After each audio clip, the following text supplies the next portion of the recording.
She said, I'm going to make them as miserable as they've made me. And that was one thing that popped in my head. And I looked at those pills, put them back in the pill jar. And, oh, wow. yeah, I was 2 years. I lived on the street. Colorado Springs has one of the largest homeless veteran populations in the country. Wow. Yeah, I lived on the street for 2 years. My wife picked me up, found me, pretty much got me sober for a while. Then I started drinking again.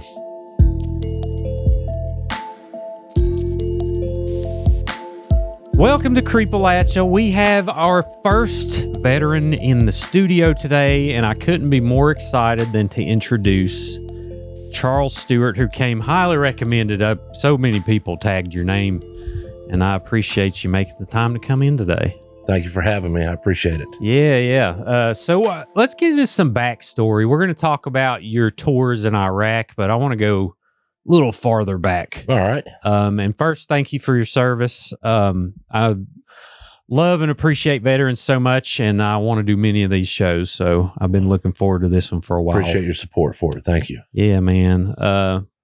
So where did you grow up? I kind of grew up a little bit of everywhere. My dad, he was Navy, got out of the Navy. He wound up doing construction throughout mostly the East Coast of the United States here. And so we traveled around a little bit of everywhere from, Kansas, Virginia, Alabama, Georgia, Mississippi. We traveled all over the place during my childhood, most of my childhood. So I have, lived all over the place as a child, So we grew up outdoors, fishing year round. Especially when you were, in the South, it was a lot more able to, a lot more, the climate was a lot better for being outside all the time. Sure. Yeah. Oh, yeah. Winters are rough around here. They definitely can be, We also grew up quite a bit. My grandparents lived up in Martinsburg, West Virginia. Mm-hmm. So we would go, we went there, and stayed there a lot when in between, my dad's jobs. Awesome. So, yeah. So how much time did you spend in West Virginia in particular?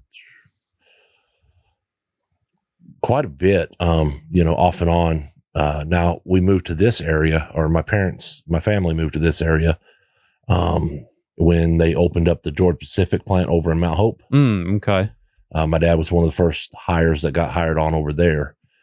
At the time, I was living in Michigan. I was working, getting my paramedic license and going through EMT paramedic school in the state of Michigan at the time. Mm-hmm. So, what year was this? Oh, Lord.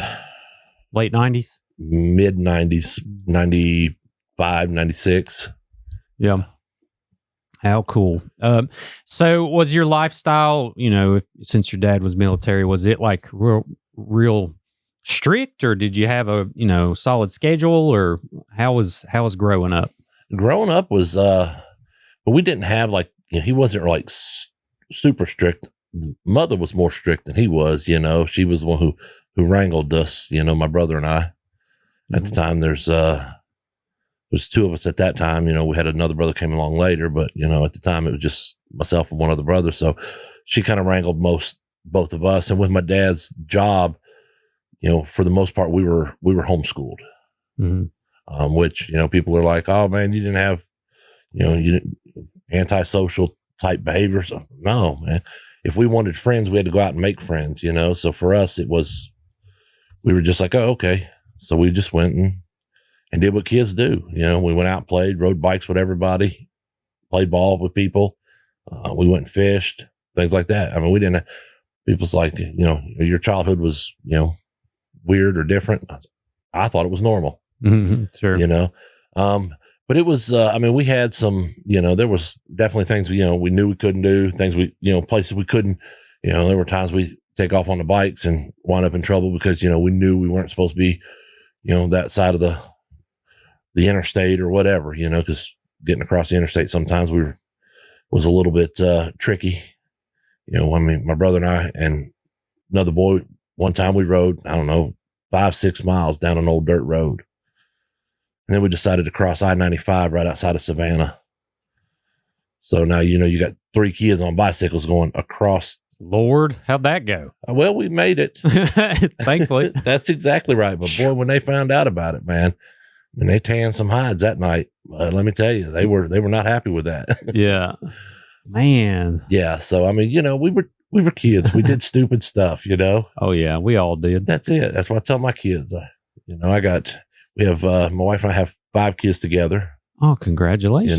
We have, and it's, got them from 34. Yeah, 34 to 15. Wow. Wide range. That's cool. Yeah. How cool. Early on, did you know, I think I'm going to join the military? I did. I always kind of had that. That was one of my, as I was growing up, that's what I wanted to do. This is what I wanted to become. I wanted to join the military. Growing up, I mean, I had, a couple, there were a lot of things that, this would be fun to do. These are things I wanted to do, but there were only really a couple jobs that I said I always wanted to do. Most people probably don't even remember the TV show Emergency. Mm-hmm. It's from the 70s. It's about a fire rescue company out of, I think it was LA somewhere over in California. It was a firefighter show, the original ones. Mm-hmm. I wanted to be a firefighter. Yeah, I did that. I worked not as a paid firefighter, but a volunteer firefighter. So I still, I was a firefighter, when I first got my paramedic license and stuff. And then, the other thing I wanted to do was to join the military. And so that's what I did. I enlisted. My wife and I had, at the time it was 2 kids. The oldest daughter, she was 6, 7. Mm-hmm. And then we had a son who was young at that time. And so joined the military because I was working for Jan Care Ambulance around here. Great company to work for. Yeah, have nothing bad to say about them. But at that time, there was not a lot of, good health care or health insurance for, the employees. There just wasn't. So I said, well, I joined the military. They have health insurance. Sure. So, and that was pre 9/11, correct? Yes. Okay. Yeah. So I joined the military, went to Fort Leonard Wood, Missouri, for my basic training. What was that like? And then which branch? I was Army. Army. Yes. Sorry. Basic wasn't, I had a lot of family had been military. So I got a lot of advice, and I got a lot of good advice. When I went to join the military, I had an uncle who had been a recruiter. First words out of his mouth was, he said, when you walk in there, he said, you tell the recruiter, I'm not here for the solar plan. What does that mean? All right. That means the recruiter's going to sit there and they're going to promise you everything under the sun. Mm. They're going to tell you, I'll get you, I'll get you airborne. I'll get you whatever. I'll get you this. It'll all be there. Well, unless it's in writing, it doesn't happen. But what they'll do is they'll stretch the truth a little bit to get the numbers, that they need. Sure. And so, he said, that's the first thing you tell them. So when I went to join the military, I went to MEPS 3 different times. The first time I went, I said, this is what I want to do. We don't have that job. I walked over, picked up the phone, called my wife, said, hey, come pick me up. I'm not in the military. I'm not sitting around here waiting for the recruiter to come pick me up. So my wife came pick me up. Second time I went back, and the recruiter, he's not a recruiter. He's a recruiter, but he's not the recruiter. That's usually where recruiters kind of go to right before they get out of recruiting. Right. He goes to the MEP center and he just does all the paperwork and actually that's who has the power. Mm. That guy's the one who, when you sign that paper, that's the paper you're signing. And so I, went the second time, said, this is what I want to do. He said, well, we don't have that job. Okay, well, I'm not. What did you say you wanted to do? I wanted to be a medic. Okay. And the reason I wanted to be a medic was because I was already paramedic. And I didn't want to go back to school for anything. I didn't want to go to school for anything. You enjoyed the job? I love medicine. Yeah, I did. I loved it. At the time, I did. And so, I went a third time and I told him, I said, look, if you don't have a medic slot, I said, I'll go to the Navy. They've got corpsman slots. I didn't want to join the Navy. It's not where I wanted to go, but it was it was an option. So they found a medic slot for me. What'll happen is a lot of times when you go to the MEPS and you talk to the guidance counselor, they call him, they have a list of jobs that they need filled in the Army right now. Like, hey, we need, say 1,000 11 Bravos, which is your infantry guys. We need 1,000, 11 series. So they'll, say, yeah, I don't have that, but I got this. This is the greatest thing there is, or, they need 88 Mike, the truck drivers. They need those, things like that. And so you'll sit there and you'll get these, kind of weird, where they have those jobs because, you got to figure the medical MOS is second largest MOS in the military, second or third. I can't remember what it is. It used, you've got infantry and you've got like all of your 11 series and all of your, and MOS means your military occupation service. Gotcha. Yeah. So that's, that's how, and each branch has their own like version of that. Like, I can't remember what the others are called, but for us, it was MOS is your military occupational service. Gotcha. And so it just tells you that, hey, this is what you're doing. This is what you're going to do until you either get out or you switch jobs, which you can do in the military. Mm-hmm. So, but, then when you go to basic, basic was, everybody's like, basic's hard. It's designed to be hard, but it's not, it's not impossible, What's the physical requirements to get in? You have to when I went in, I don't remember what they were. Now to get to basic, like when we went to go to basic training, we literally had to do a PT test before we went into basic. Mm-hmm. So you had to run 2 miles in X amount of time. You had to do X amount of push-ups and X amount of sit-ups. So you had to meet those qualifications to actually go to basic. Now you're at Fort Leonard Wood when you take that PT test, but to go from like reception or holding to basic, you have to meet that requirement. And if you don't meet that requirement, they send you to what they called back when I was in, it was called fat camp. Oh, okay. So to work your way up. To work your way up. Okay. I was wondering if they just send you home. No. When they have you there, they pretty much have you. Mm-hmm. And so and so you have to, build your way up to either get out of it or to get out of the holding into, basic. Yeah. And then you'll have, and then of course, sometimes you'll get people that are recycles, they call them. They can be recycled for behavior. They can be recycled for injuries. They can be recycled for, whatever the military deems a recycle is needed for. But, it was, once you got to basic, back when I was there, it wasn't like, the Full Metal Jacket where he's smacking people, hitting people thing. We didn't have that. They definitely would put their hands on you in certain situations because, if you have the weapon and you're not doing what you're supposed to do, they would definitely, but then it was kind of came to a safety issue type, where they have to take the weapon type stuff. But we never had any of that. Yeah, you get in trouble. They'd take you out to the pit and it was just a big round, had just chewed up tires in it, Is that the Pugil sticks? We did the Pugil sticks there, but they would take you to the pit and then they would either, they would just exercise you, PT you till, till they got tired and, they just stood there and watched. So mm-hmm. You were in it for a while.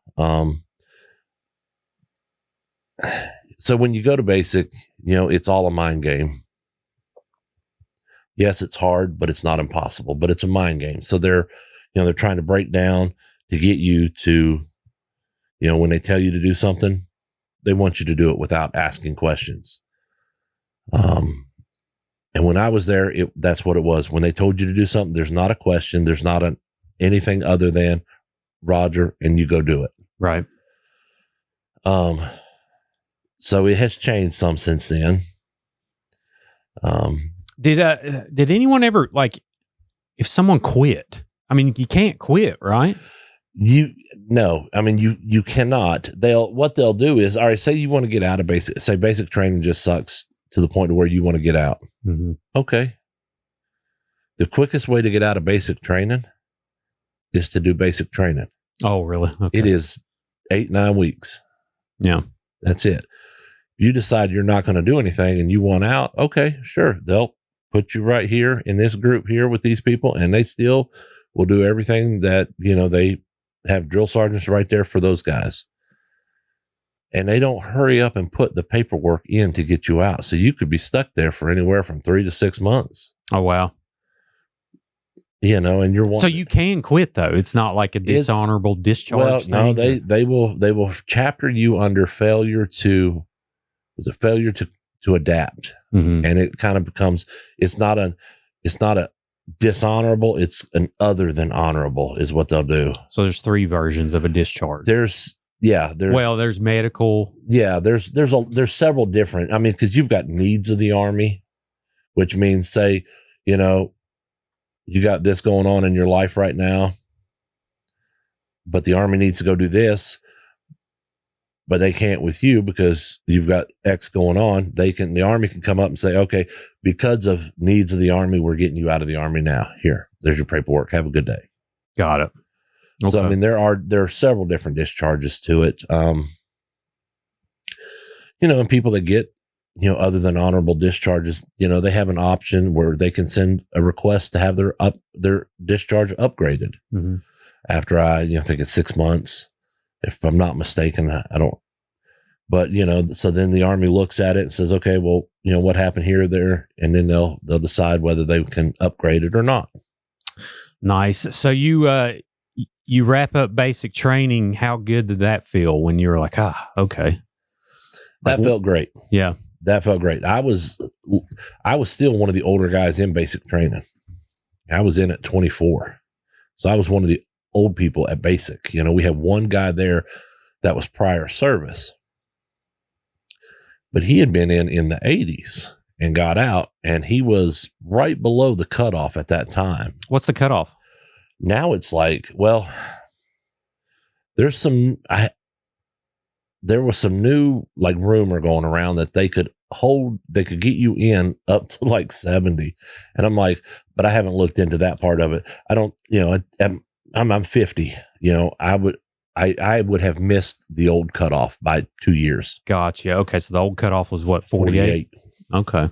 I didn't know it was that high. I thought it was like 40. That was for prior service. Right. For regular, people coming in, because, now at this point, and why they do it that way is because, the older you get, yes, you kind of do follow a little bit more, but you're still set in your ways a lot more than you are at 18 to 20. Sure. So that, I think the old cutoff was 36, 38, if I'm not mistaken. Mm-hmm. But yeah, this guy, he was pushing, he was pushing like 46, and, basic was, it was, like I said, it was hard, but it wasn't impossible. There was a lot of things that you knew. And I always tell everybody asks me if I have any advice for them going to basic training. I sure do.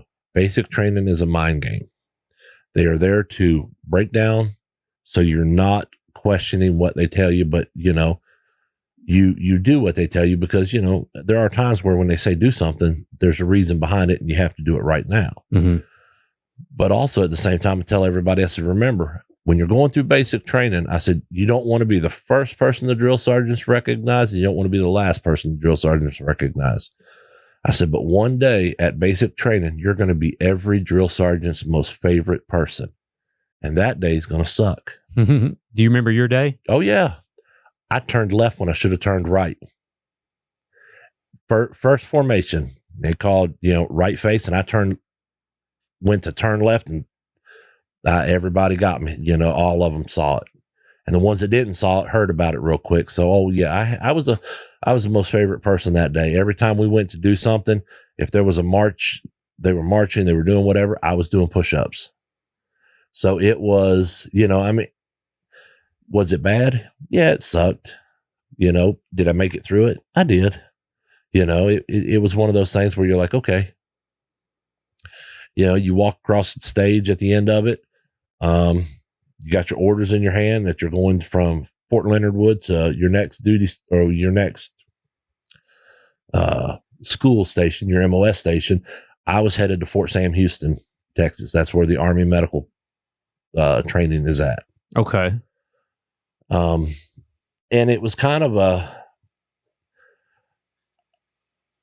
don't want to say I got screwed in the deal, because I didn't. I mean, I got, 12 weeks of not doing anything, because I went into Fort Sam Houston as a paramedic, but I was only a state certified paramedic, not a nationally certified paramedic. Right. And that meant I just didn't, when I certified here in the state of West Virginia, I didn't pay I think it was at the time, $150 extra to register for the national, because at the time I was like, I'm not going anywhere. I'm working here. I'm not planning on working anywhere else. So then when I went down there, they were like, well, if you were national registered, you'd be on your way. I said, okay.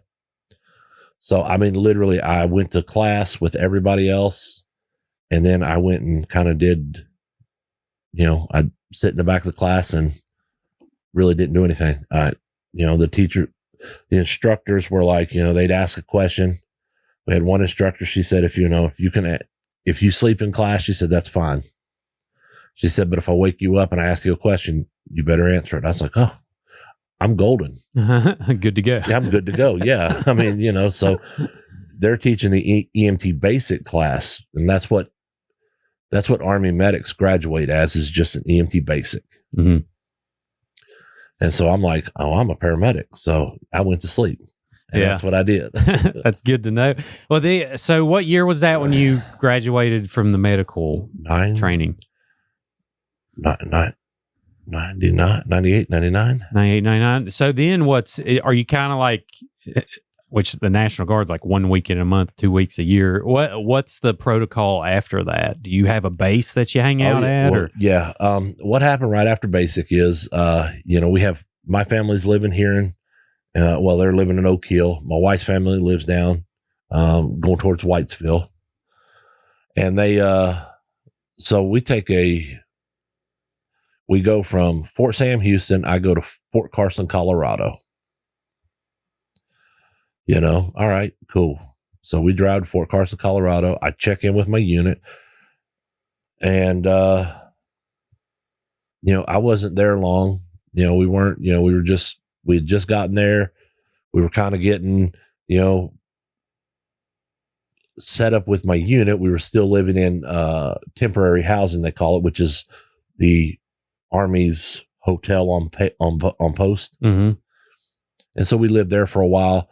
And then we were, like, okay, now, they gave me to some of the other guys and said, hey, go find him an apartment or a house or something to live in, go help him find it.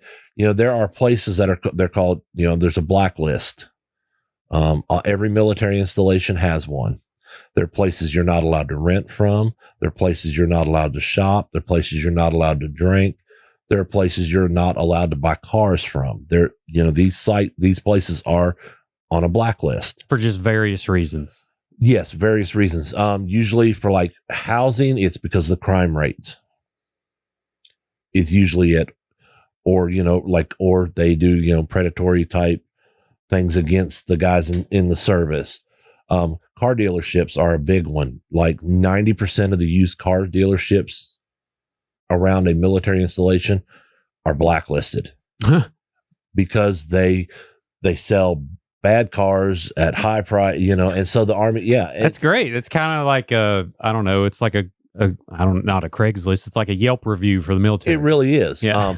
Bars are a big one. You're not allowed to go to these kind of bars because of, drug related issues or gang related issues. Mm-hmm. So there's a lot in there that, you're going into it. I didn't know, so we're like, oh, okay. So, but I actually wound up at an apartment complex that had 4 guys out of my unit living there, which was good because then, we all everybody went home together or went to work together, came home together. Mm-hmm. So it was that was a good one. Now we didn't get post housing right away, but we did finally get post housing. Now post housing was a lot better. Yeah. But in between the time of me getting the first apartment there. Once I got the apartment and, we paid the apartment deposits and stuff like that, the next thing I did was the unit gave me, hey, instead of giving you 30 days to go home and spend, because it was, you're talking, you're going to be coming up on your Christmas holidays coming. They're like, we're going to give you 2 weeks to go home, get all your stuff and come back. That way you'll still have leave for Christmas holiday, which was, my sergeant at the time was looking out for me, which was great. So that's what we did. We drove all the way home, loaded up a U-Haul, drove it across country. And of course we wound up on the 3rd floor of an apartment complex that had no elevator. Oh, nice. Yeah. But carrying a couch like on your head. Oh man. Yeah. The whole 9 yards. That's great. So, yeah. And then, so that's it. Once we got established, there, then it was, we started doing other stuff throughout the, getting established within the military. Sure. Do I miss the military? 100%. There are things that you don't get to do on the civilian side that you got to do in the military, but you also miss that, camaraderie, being, and, as a service member, that's one thing. My wife and my kids, my wife misses, if there's a problem, another spouse will be like, hey, what can I do to help you? Now, were they living with you? Yes. Okay. My family lived with me. Cool. Okay. Yeah. So my family, we lived off post first. We had a 3-bedroom apartment. We lived off post. And, you still had people who were in the unit or in the troop. It's like, cause I was in the medical platoon or the medical unit. And then you had commo and other units inside of our troop. So, our troop was how we were, you have your headquarter troop, which is what we were all in. Then you had your, a line unit, a line troop, a couple different line troops within our thing, within our squadron. Yeah. So do you, so you're moving along, trying to rank up, and eventually it gets to be September 11th. Do you remember where you were? I do. Yeah. I do. I was downrange. We were playing Army downrange. We were driving everybody was downrange. We were live firing, the howitzers, the self-propelled, 155, millimeter howitzer rounds. 90-pound round. They're shooting out of the. Oh, wow. Yeah. So, they're massive rounds. And they're firing them into the impact zone, and we're out playing, Army. So we're out with our laser tag gear. It's called Miles gear. And it's just, and then you have an adapter that goes on the front of your actual rifle, and you put blanks in your rifle. So when you fire it, it shoots lasers at you. Oh, cool. Well, we're downrange, and it was early. It was early morning because it was about 6 a.m, and we were starting to move around, 6 something. I don't remember, 6, 7. We were moving around and starting to kind of get to, we're going to push off this side. And all of a sudden over the whole net, the communication net, we get an index, everybody stop where you're at right now. Don't move. Stand by for further info. And we're all like, we had a vehicle. Somebody got killed. That's the first thing. That's your first thought. Because usually that's what'll stop everything is somebody got killed. Somebody got hurt real bad, something like that. So now they stopped everything. Now they're going to come down. They're going to find out what happened before anybody else does anything. Mm-hmm. And then we got told, no, you guys, everybody come back to this rally point right now as fast as you can. We were close. I was probably, I don't know, we were probably 4 or 5 miles away. So we dropped, we were in the woods, but we jumped out of the woods onto the road and just booked it on the road. And we're traveling in it's a M113 armored personnel carrier. So we're moving up the road about 40, 45 miles an hour with everybody else. And so we get back, and there's guys on the ground. There are helicopters that have landed. There are trucks that are coming in at this point, and they are unloading crates of everything. And they pointed at our vehicle, and they, pushed us out another direction. Say, hey, you guys go over there. So I drive over there, and we get out of the vehicle, and he's like, guys, like, take off all the Miles gear, throw it in the box. So we're throw our miles gear, take it off our vehicle, throw it in the box, take off all of your miles gear stuff off your rifle, throw it in the box. Like, all right. He's like, all of your magazines that have, your blanks in them, just take the magazines and everything and throw them in that box. So I'm like, what's going on? They start cracking open cases of ammo and they start filling your own magazines. We're like, whoa, this is live ammo. And we're not out of range. And they're like, yeah, stand by for more information. And they're like, go get whatever medical supplies you think you would need for anything. So we have no idea what's going on at this time. It's the military. You just got to do what they say. And right now, there's an airfield on Fort Carson called was it? Is it Butts? Yeah, Butts airfield, and it's right there at main post. But we are way downrange, and there's a big airstrip down there. We're talking a big airstrip. And when you say downrange, what does that mean exactly? That means you are on the military base, but there are no buildings. There's no infrastructure. It's where you go and you play Army. Gotcha. Okay. It's just out in the middle of the wherever you are, whether it be swamp, whether it be like us, kind of the hills and the mountains and stuff. But we're right next door. I mean, we are probably the main gate for Fort Carson is probably a mile to a mile and a half straight shot to the main gate of NORAD. Okay. Yeah. So NORAD is right there. We see it daily. I look out my back window, there's NORAD. And what is NORAD for NORAD? I always heard the name and I'm like, oh, that's the place, but yeah, I don't know what it is. I can tell you what I outside of seeing the big gate, and some of the blast doors, that's basically where all of like the strategic, if middle of doomsday. And during 9/11, they brought people in and put them at NORAD. They had people go to NORAD. Gotcha. They had people go to other sites, but it is, it can withstand a direct blast from nuclear warhead. Got it. So it's underground? It's underground, but it's run by, if I'm not mistaken, it's run by the Air Force. Now, Colorado Springs, and most people don't realize how many military bases are in Colorado Springs. You've got Fort Carson, which is kind of on the southwest side. Then you come around, you've got another one, Schriever Air Force Base. Schriever really doesn't have a lot of big buildings in it. It's pretty small.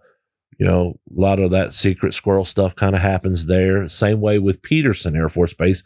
They got a bunch of buildings, prior to 9/11, you would drive on Peterson. They didn't have all the secret squirrel stuff. After 9/11, man, there are roads that are closed. Okay. But Peterson's, it's got its own, they fly in, they fly out. They've got a fighter aircraft there and everything. So you always see that. And then you also have the Air Force Academy. So Colorado Springs basically has two up north. Well, sort of one up north, kind of three kind of down around that southern side of it. But yeah, there's military installations all over Colorado Springs. So, now we know where those trillions in the audit report went. It's like Yes. they're setting up shop, and we don't really even realize it. I mean, Which we need. I mean, we definitely need a lot. a lot of money. Yeah, I knew a guy that worked at Schriever, and their job at Schriever, when satellites would come over, their job was they would have like 20 to 30 seconds to be able to access a satellite. I'm like, what? I have no idea. I'm not good at computers. Sure. I can turn one on. That's about it.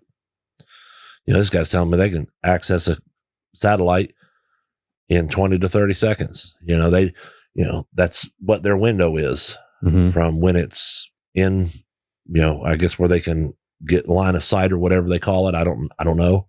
But that's what he did. Wide variety of professions. Listen, there's a ton of them. Yeah. You know, you have a brother now. He's a pilot for a C-130. You know, and the stuff he's his machine, his C-130. Yeah, I've been on C-130s even before I went in the military. Mm-hmm. We had a friend of my dad's that they refitted them. They would refit the C-130s, which means they would bring in a C-130, land it, and this, I don't remember who he worked for. They would come in, they would strip it all the way down to the frame, and then they'd build it back, and they could do it in like weeks. Yeah, it's kind of like Pimp My C-130. Like basically, you remember the show, Pimp My Ride? Pimp My Ride, yeah. Yeah. Man, that's crazy. So, and I'm sorry I cut you off earlier. So you load your weapons with live rounds. Yeah. And you still don't know what's going on. Where did they have you go after that? They started having most people kind of push down range because we weren't and further down range is what I'm saying is like, they're like, okay, here are the boundaries to the base. Mm-hmm. We need people down there protecting from any type. We have no idea what's going on. They hadn't really told us. So it's kind of like establishing a perimeter? Yeah, okay. Kind of like, we were just guarding all of Fort Carson, and not just the main areas, but even because they, we don't want people just wandering into the, especially if we're under any type of attack, like, more so than what it was. Sure. Yeah. And so it became, it was finally later on, we got to see replays of what happened. So you didn't know while you were guarding, you didn't know till after. Yeah. We didn't know. We found out later on that day, but it was later, like a lot later. Like, I think the president had already given his address by that point. And we were, we nobody knew. Mm-hmm. We had guys that, of course, when we go play Army, we're going to take stuff. And there were a few guys that, there were some other units that we found out later, they knew what was going on early, because once things kind of went sideways, when you're in the Army like that and you're going down and you're, kind of playing Army, you want to live as comfortable as you can. Mm-hmm. I take a cooler with food in it, like as much as I can pack in there, frozen, whatever. And I always took a little stove with me, a little grill. I'm going to eat good. Mm-hmm. I don't want to eat MREs the whole time I'm there. They're not really that great. Sure.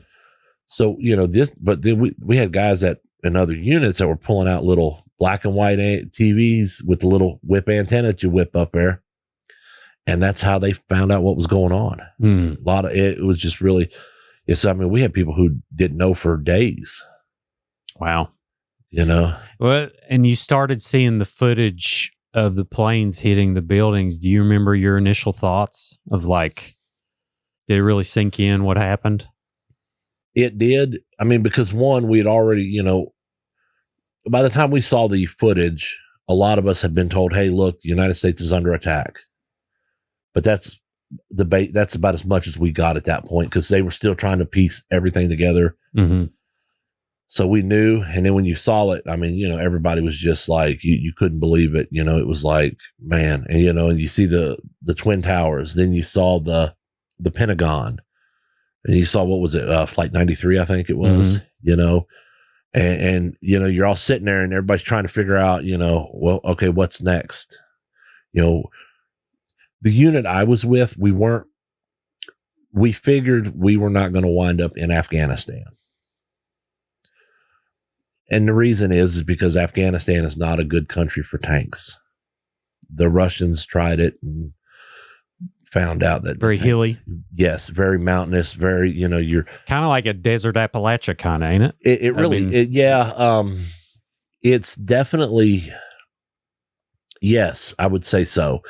So a lot of what I was with, it was 3rd ACR, 3rd Armored Cavalry Regiment at the time. And so we were, tank on tank. That's during Desert Storm as a thing. if you've ever heard of 73 Easting, it's the last great tank battle that has ever happened. And it's actually Eagle Troop, the troop I was in. You remember the not getting in political or anything, but you remember Trump's first, one of his military advisors was H.R. McMaster's. Okay, yeah. Mm-hmm. All right. H.R. McMaster's was a captain in Eagle Troop, and he was the one who led the tank battle. Oh, wow. Yeah. And then he came back and actually became the troop commander. He actually also, not the regiment commander, sorry, but he also was the 4th ID commander when they captured Saddam Hussein. In a hole. Yes. Upside down. Yeah. From what I remember. Well, he was in a hole. They, now, 4th ID got we'll say the 4th ID kind of got the glory for capturing him. Mm-hmm. But what happened was, 4th ID went out. 4th ID was told, hey, I want you to surround this area. That's your job. Surround it. Anybody runs, you stop them. Either capture them, kill them. That's your job. Mm-hmm. Then you had special operations, and I think it was a detachment of Delta guys that went in and actually literally captured him. Yeah, I got a buddy who did a few tours, and he has a piece of a mat that Saddam Hussein used to stand on that was full of George Washington dollar bills.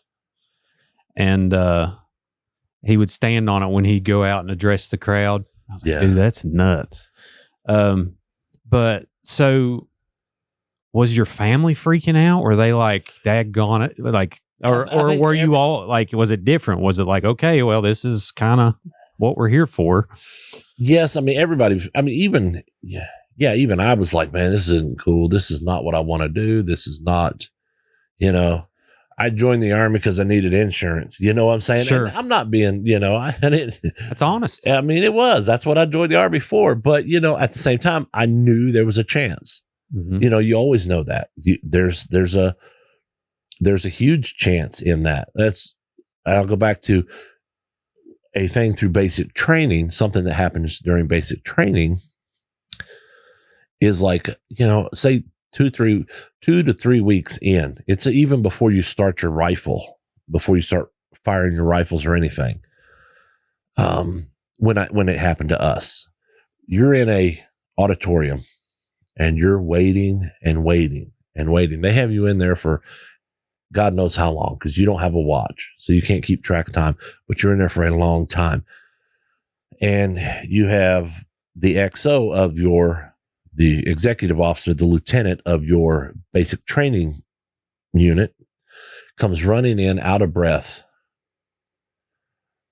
And what they do is they want to see which people are still willing to be here and which people aren't. And so they say, hey, listen, North Korea just invaded South Korea. That's what was used for us, was North Korea just invaded South Korea. All basic training units are being regrouped into this. We are going under this unit and we are deploying to South Korea. So it's a test? It's a test. They want to see which people start raising their hands and say, hey, I want out of here. I don't want to do this. Did anyone do that? Yeah, we had a lot of people do that. Mm-hmm. They tell you, okay, look, it was a gut check for people, just be nice to them. Okay. But, I now I know I can't put my faith in that person, so it was kind of one of those things where, it was a little weird. So they left him in. Yeah. Oh, wow. They did. Man. It's a little weird. I'm trying to think because at one point you don't blame him, but at the other point it's like, well, if you go in a life or death situation, why are they still sitting beside me? Right. Yeah. That was my thinking too. And they pulled, because when they pulled all of those people and went to talk to them, the senior drill instructor got up there and said, there will be no, don't put hands on them. Don't, say anything about it. Just, this is it. That's the end of it. And we're like, okay, but it's in the back of your head now. So it was a little weird. Yeah. And I'm sure like majority of people wouldn't ever Didn't even worry blame about it. anyone really, but No. it's just the mindset of like, did they want you to know that in case you go into some situation with this person? That's what I always wondered, but you know? I never, and then like when our son joined, Yeah. when he joined the military, of course, they didn't do that. We're already at war. Right. I mean, we're already fighting. So, if you're going in now, then you're going to war. Yeah. Yeah. And then you probably didn't know it, but then the next 12 years of your life was going to be spent in Iraq, correct? Is that kind of, and one tour is how long typically? Usually it's about 12 months. Okay, got it. Now, and so after 9/11 and stuff, and after we got, because prior to 9/11, you and I, say we're just driving. Neither one of us are military. We're driving, say down, wherever. And we go by a military base. Hey, let's go get some gas here because there's gas stations here. We just drive onto the military base, drive up there, put gas in our car, and then drive off. That was it. Mm-hmm. After 9/11, and you got to remember too, places like Fort Leonard Wood, Missouri, they had a major interstate or it was about like Route 19, right? So we consider that kind of a major interstate around here, or a major road. They had a major road that ran straight through the middle of Fort Leonard Wood. But after 9/11, they had to do something with it because now they're not letting anybody who's not in the military on post. Even now, like I can get on post without having stickers on my car, but I have to have my military ID, my veterans ID that I have from where I was, 100%. So I pull that out and I give that. My wife's got hers, so she can get on post. But now, you have to have something, and your VA card now will work. If I'm not mistaken, I'm pretty sure your VA card works too now. You just can't bring people on who aren't authorized to be on post. Gotcha. Yeah. But there's a lot of like rules, like taxi cabs cannot get on post anymore. The only reason I know that is because of our son. And it's because, was it Homeland Security? That started then, right? There was some kind of terrorism act. I'm not super knowledgeable there, but I know that they passed it's called like the Patriot Act. Yeah, that was a terrible thing. Yeah. That was terrible. What for? Man, there's a lot of stuff in that was like, okay, I understand the theory behind it, but when you stop and you look at, okay, so now, how they've got this now where if you put this much money in your bank account, you have to explain to them where you got it from. Yep. 10 grand. Yep. Well, they flag it. Yeah. And you have to be able to say, hey, here's why. Cool. Then they started on the thing about $600, right? They wanted, if you deposit $600, we're going to send it to the IRS. All that stuff started coming about from the Patriot Act, but also like, okay, phones, the NSA, all of that with your phones where they can, they listen to your phones and they say they're only listening for keywords or key phrases. Well, technically that's, kind of a search without a warrant. Oh yeah. Big brother stuff. Yeah. And I understand, like I said, I understand the theory behind it, but like I always said, I was like, losing rights over security is it's not something that I was like, yay over. And so I always thought that was a terrible thing. Yeah. Like, does the good outweigh the bad? Right. Because now, and they've never been able to actually give anybody any clear cut, like, hey, this is what we've stopped because of this, or this is who we've arrested because of this. It's like, it's sure. Now, and I know I'm not probably, I know I'm not the best person to speak on it because, I'm just. Well, no, it's good to talk about because, I mean, I don't know the exact number either. I just assume that there are some large mass casualties that have been stopped, but there's also a lot that still happened. And I'll tell you the best anti-terrorist unit in the United States is the NYPD. Oh, really? Man, they've got they're like some of the best at like gathering intel and stuff. They have stopped some stuff. I know they have. I think they stopped a train explosion, a subway explosion. Yeah, I mean, they have done, they're one of the best at it. And that says a lot, coming from when you've got the NSA, the CIA, the FBI, all these other organizations that should be doing that. But I mean, I understand they get tasked with a lot of other stuff that we probably don't know about, but yeah, it's like anything, man. It's like we'll probably never know the full extent of truth, but also like in their defense, we can't really relate to what we don't know. You know what I mean? Yeah, it's I agree with it's one that. of those things. It's one of those where you're like, I don't know. I mean, is that good? Is that bad? Sure. But, I mean, we do know the spending is tremendous, yes. and most organizations are held to audit standards that the military isn't. We misplace trillions of dollars, and at the same time, I love the military. We need it so much, but the transparency needs to be there. Sure, to a certain extent. Like I realize you pass a line. It's like you don't want to let everyone know what you're dealing with, and but you don't want everybody to know your capabilities. Sure, I understand that too. However, like you said, if we go into an audit and they've missed the last, what they say, 7? Oh man, it's been since 9/11. Yeah. They've missed a ton of them. And, and we're talking, I can't remember the exact number. I think it's $6 to $8 trillion. Oh, yeah. That disappeared soon after. Oh, well, I mean, and some they found to fund, terror groups against the terror groups, right? And different things like that. It gets a little messy. It becomes that whole enemy of my enemy is my friend type stuff, and you're like, but they also kill children. It's a problem. It's a problem. And I'm with you on that. Like I said, I grew up in the military.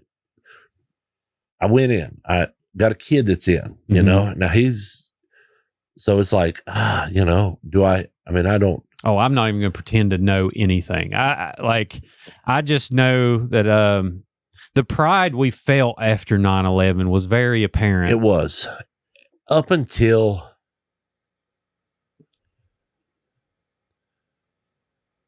we found out there were no weapons of mass destruction, and then it became a whole thing.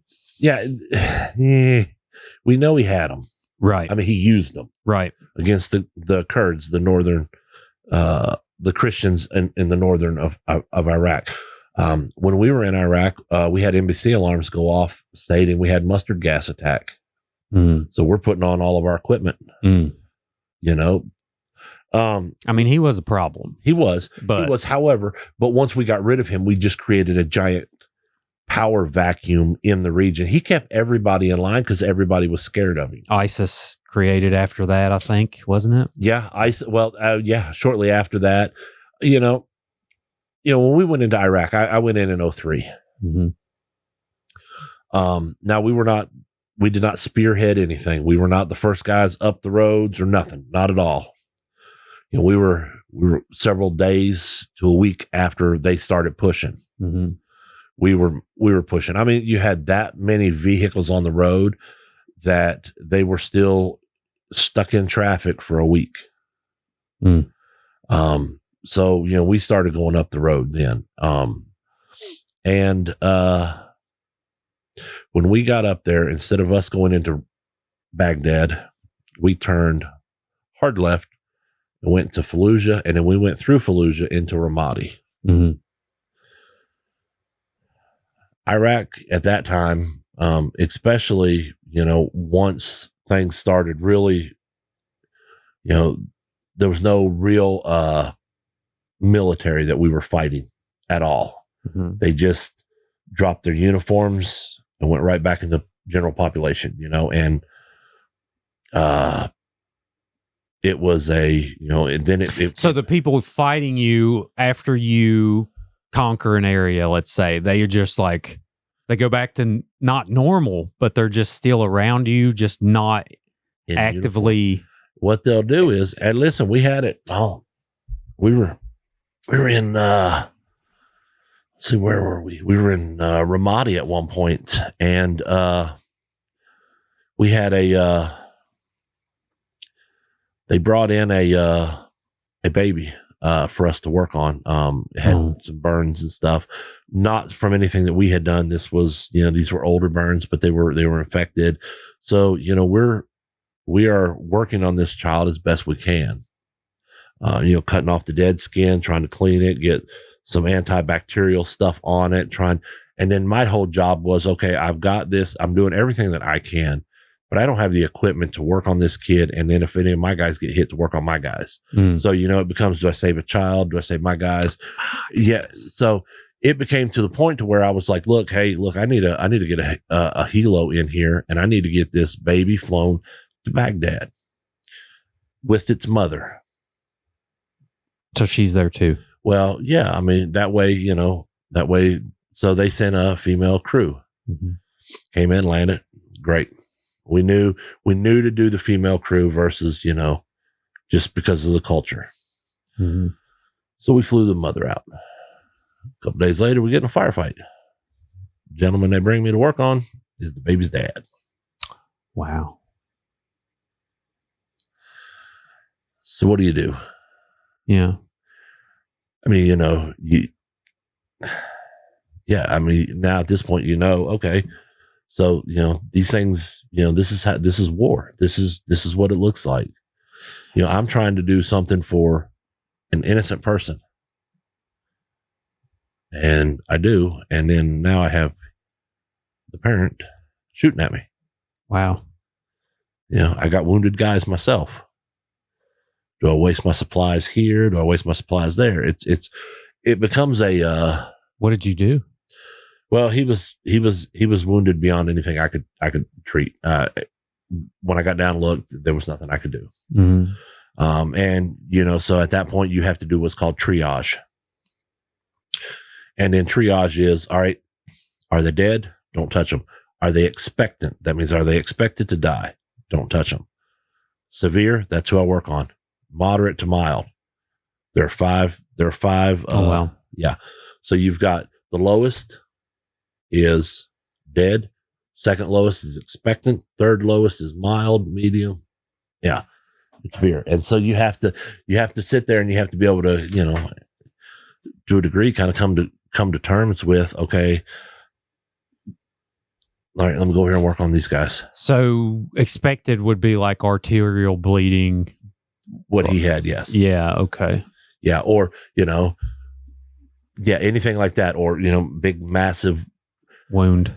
Sorry. I lost a guy. I lost several of them, but I lost one guy. He hit the ground, but he took a round through his 5th and 6th intercostal space in between his 2 ribs. It exited the other side. Means everything in here is gone. He was, regrettably, he was dead before he hit the ground. He just didn't know it. And there was nothing I could do for him. And I had to move on to somebody else. Was he still talking? No, he wasn't talking, but yeah, I moved on to another guy. That guy, I did everything I could. I sent him on a helicopter, and he passed in surgery. So, those are the things that bother you. Yeah. Somebody asked one time, does it matter that you were shooting people? I had a job to do. They had a job to do. And, it just come down to who was quicker on the trigger. I got lucky. I wasn't good. I got lucky. Could you tell an obvious difference in the way our military was trained between theirs? Or was it? Okay. Prime example is, if you ever want to see what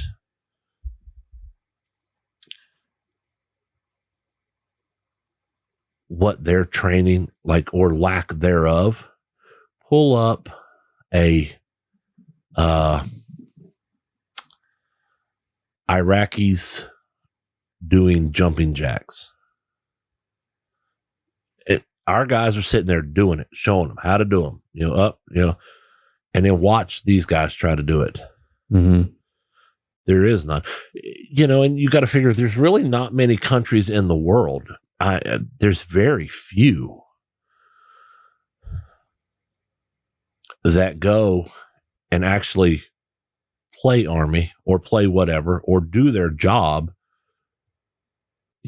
for like our son is going to the field next month. Mm-hmm. He's going down range there at the field. He's going to the field. They're going to go to the field for 30 days. They're going to do their job for 30 days.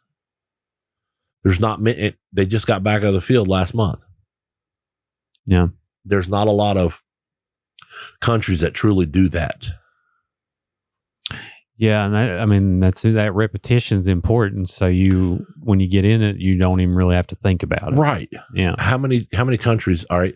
When we go to the rifle range, how many countries go to the rifle range every 3 to 6 months? Mm-hmm. I would probably like Russia, China. No and no. Really? No and no. Wow, that's surprising. Yeah, it's kind of comforting. Yeah. Yeah. I mean, they don't. They don't do that. Right. Most of what those countries, especially China, because after watching everything happening in Ukraine, that should tell us enough in and of itself. There, it's horrible watching what's going on. Oh, devastating, man. Yeah. But then you look at China. So now we're looking at China is China actually a near peer, militarily wise? I don't think so. Just because we have so much more. Sure. They're a near peer adversary when it comes to, technologies, the whole, rare earth materials and stuff like that. Yes. Mm-hmm. I think a lot more so than what they are militarily, because you got to figure, if they were really a near peer, they would have invaded Taiwan. Right. Man, I hope that never happens. Me too. And to clarify, like, I love the military, but I'm like anti-war ever. But we can't, often can't avoid it. You know what I mean? It's just we always have a knack for wanting to figure out how to blow each other up. We do. And that's human nature. Yeah. After 9/11, like we had just talked a few minutes ago about, Saddam Hussein, it was terrible that we should have never been into Iraq as, part of the global war on terrorism. Mm-hmm. Yes, they had weapons of mass destruction. Yes, we know that.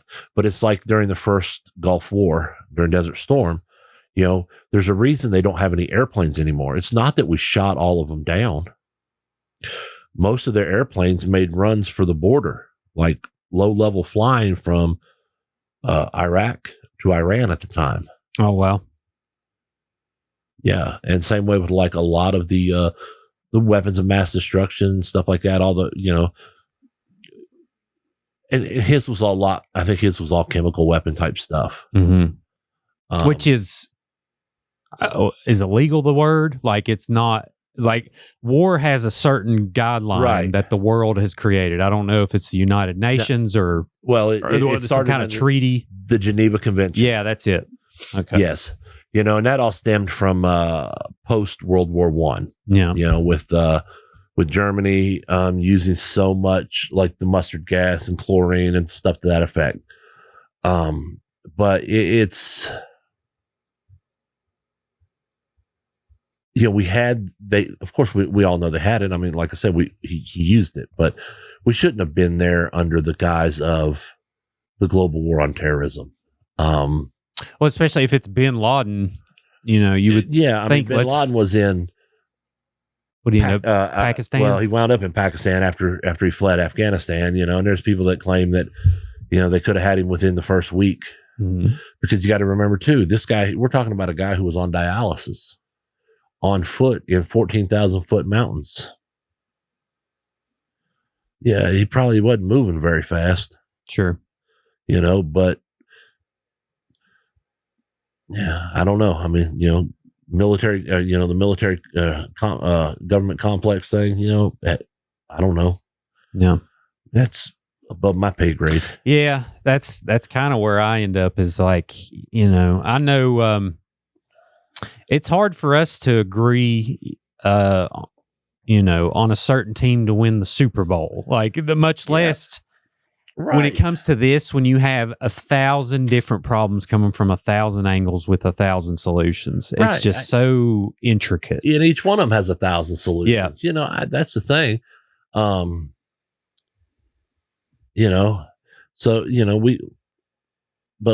we'll go back to, we're in Iraq. Sure. And I mean, as the old version says, my job's not to ask why, but to do and die. That's, kind of how it is in the military. This is what you're told to do. You do it. I mean, could you imagine if it was like a democracy type thing? You'd never get anything done. Nothing would get done. Nobody would. Yeah. And so you have to have that. And like I said, I disagree with how it was handled, but oh well. I was still this was my job and I followed the orders. Yeah. Now we went into, like I said, we were in Ramadi for a while. We had, we would leave the compound in Ramadi and probably make it a half mile before we would take fire. Mm-hmm. We did some, for us, it was, like we got to do some cool dude stuff. We went and raided some, what was an old theater, everybody, when I say theater, I don't mean, movie theater. I'm like, like a theater where they have the stage up front and stairs going up the sides of the thing to the balcony. Mm-hmm. We raided that for an arms dealer, very low level guy. I'll say it like that. He's a very low level guy, for everybody else involved, for the government wise. Low level, what do you mean? Like he was selling slingshots or like? Well, I mean, he was selling like rifles and stuff like that, but he wasn't like in any of the deck of cards. You know what I'm saying? So for us, it was, they're like, hey, look, let's get rid of this guy out of the city because that's where a lot of the weapons are coming from. So it was that type of, if we get rid of that, then it should kind of make it a little bit easier for us to do. Mm-hmm. And whatnot. Now, once again, so, we advanced on the building in the middle of the night and we went upstairs in a firefight, and none of our guys got hit. How it happened, couldn't tell you because, I mean, they had guns at the top of the stairs shooting down at us, but none of us got hit that night. We did lose a guy, freak accident. I'm like,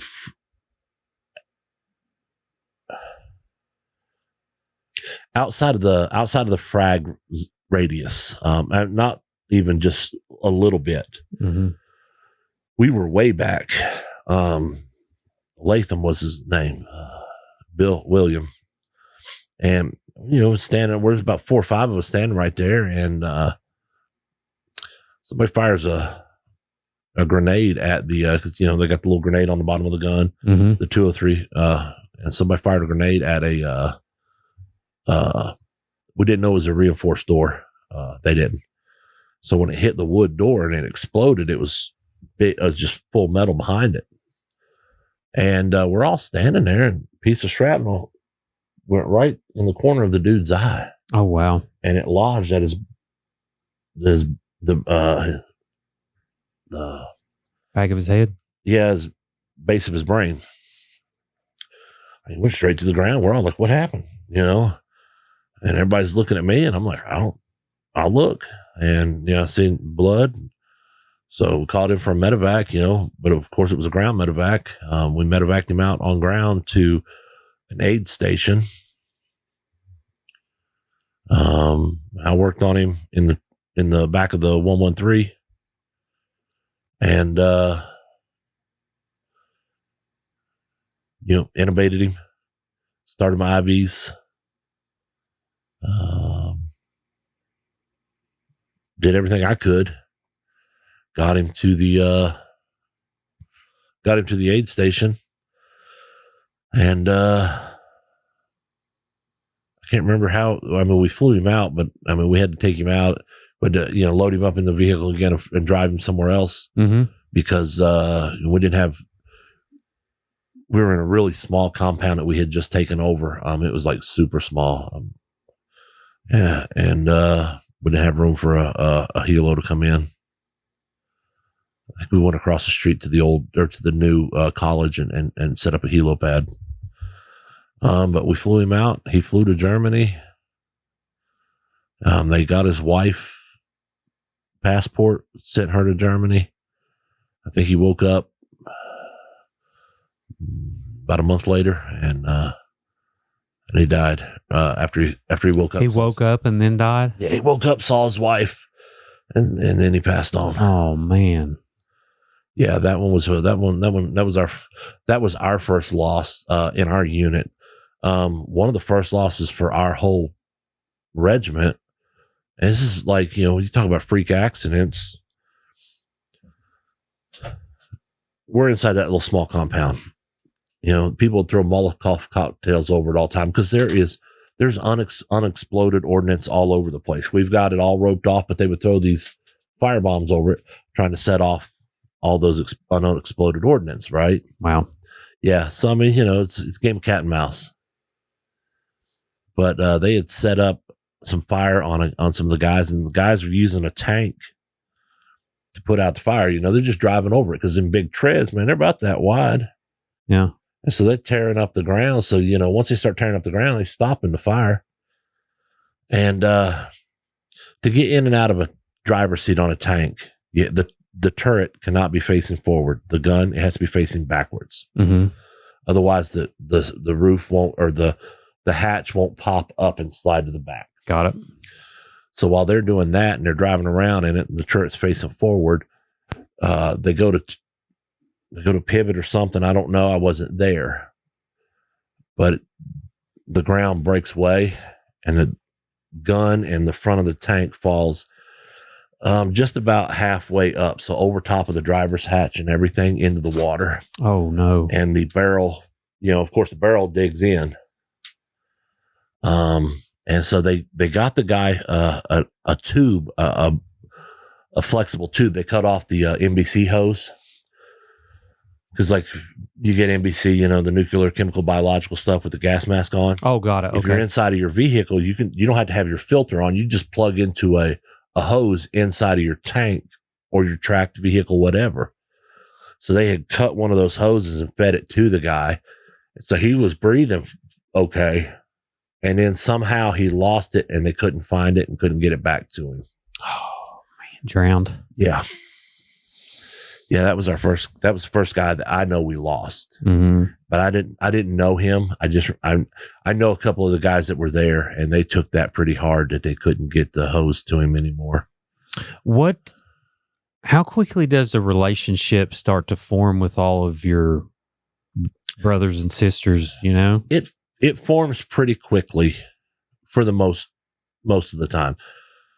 And you're going to have some people that you're just not going to get, that you're not going to be friends with. It's the same way as here. Yeah. There's just certain people, there's certain people that I couldn't stand, but it didn't, if they got shot, it doesn't mean I wasn't going to run to them. You know what I'm saying? You're still going to do it. I'm not going to go drink with you. Did you have people like that? It was like, well, I really hate that person, but if there's someone I have to pick with me in a precarious situation, I would definitely want them with me. Is there any instances like that? Or? Yeah, there were a few guys that, you're just like, I don't like that guy. I can't stand him.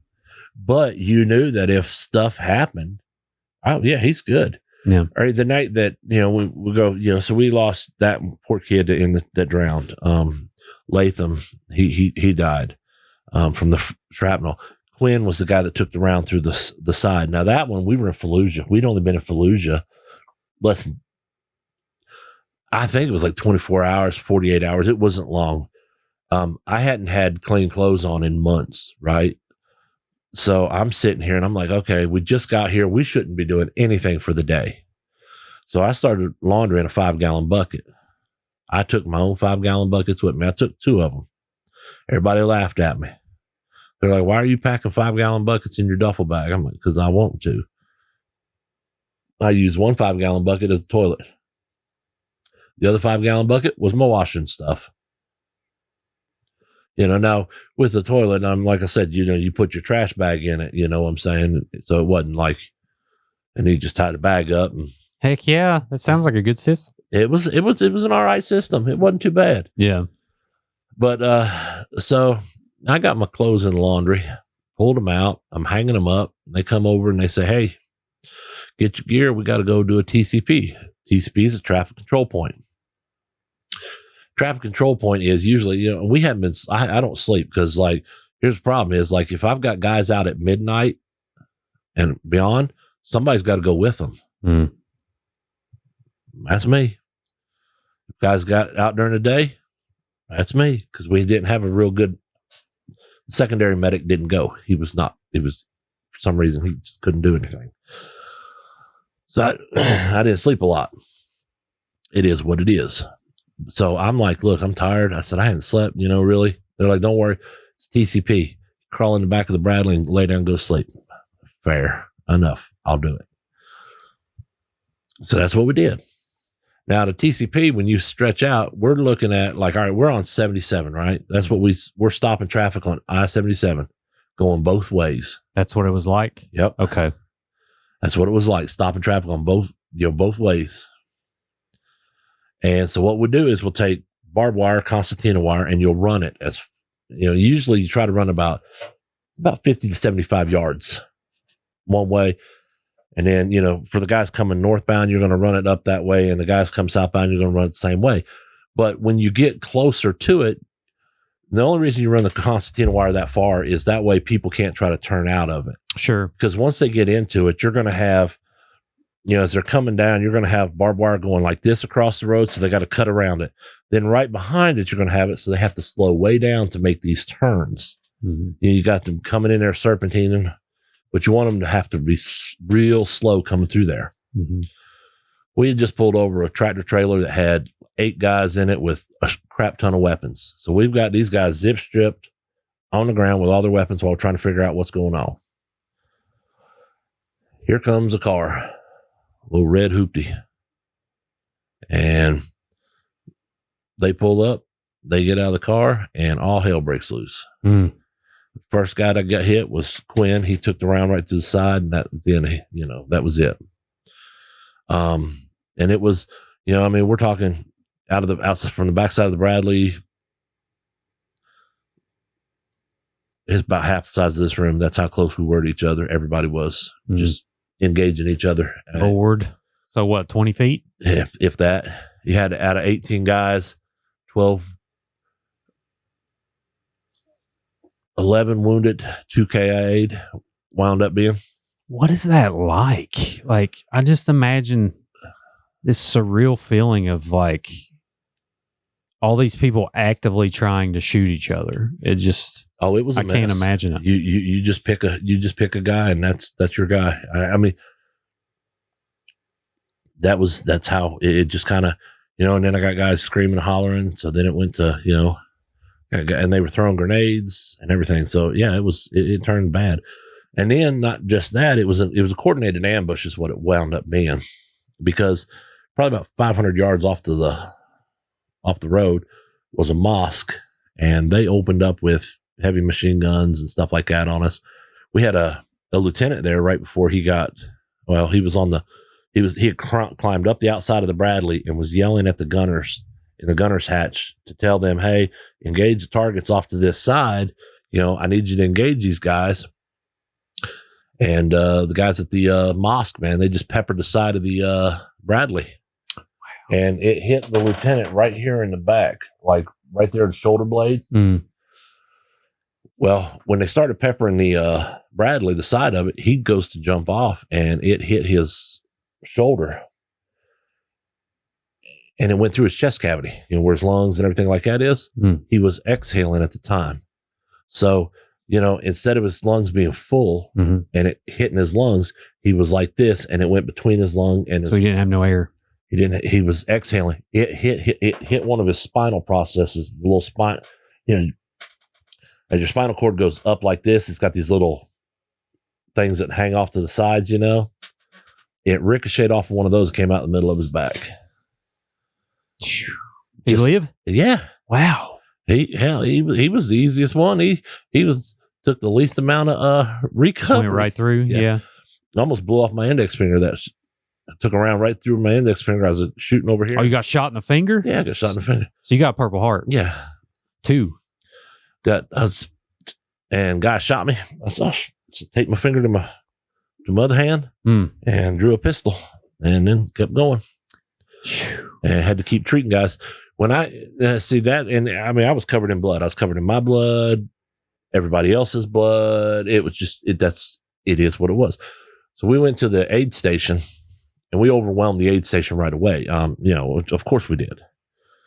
So the doc, our PA was like, he says, I need you to do this, this, and this. I was like, all right, I'll do what I can, So I did what I could.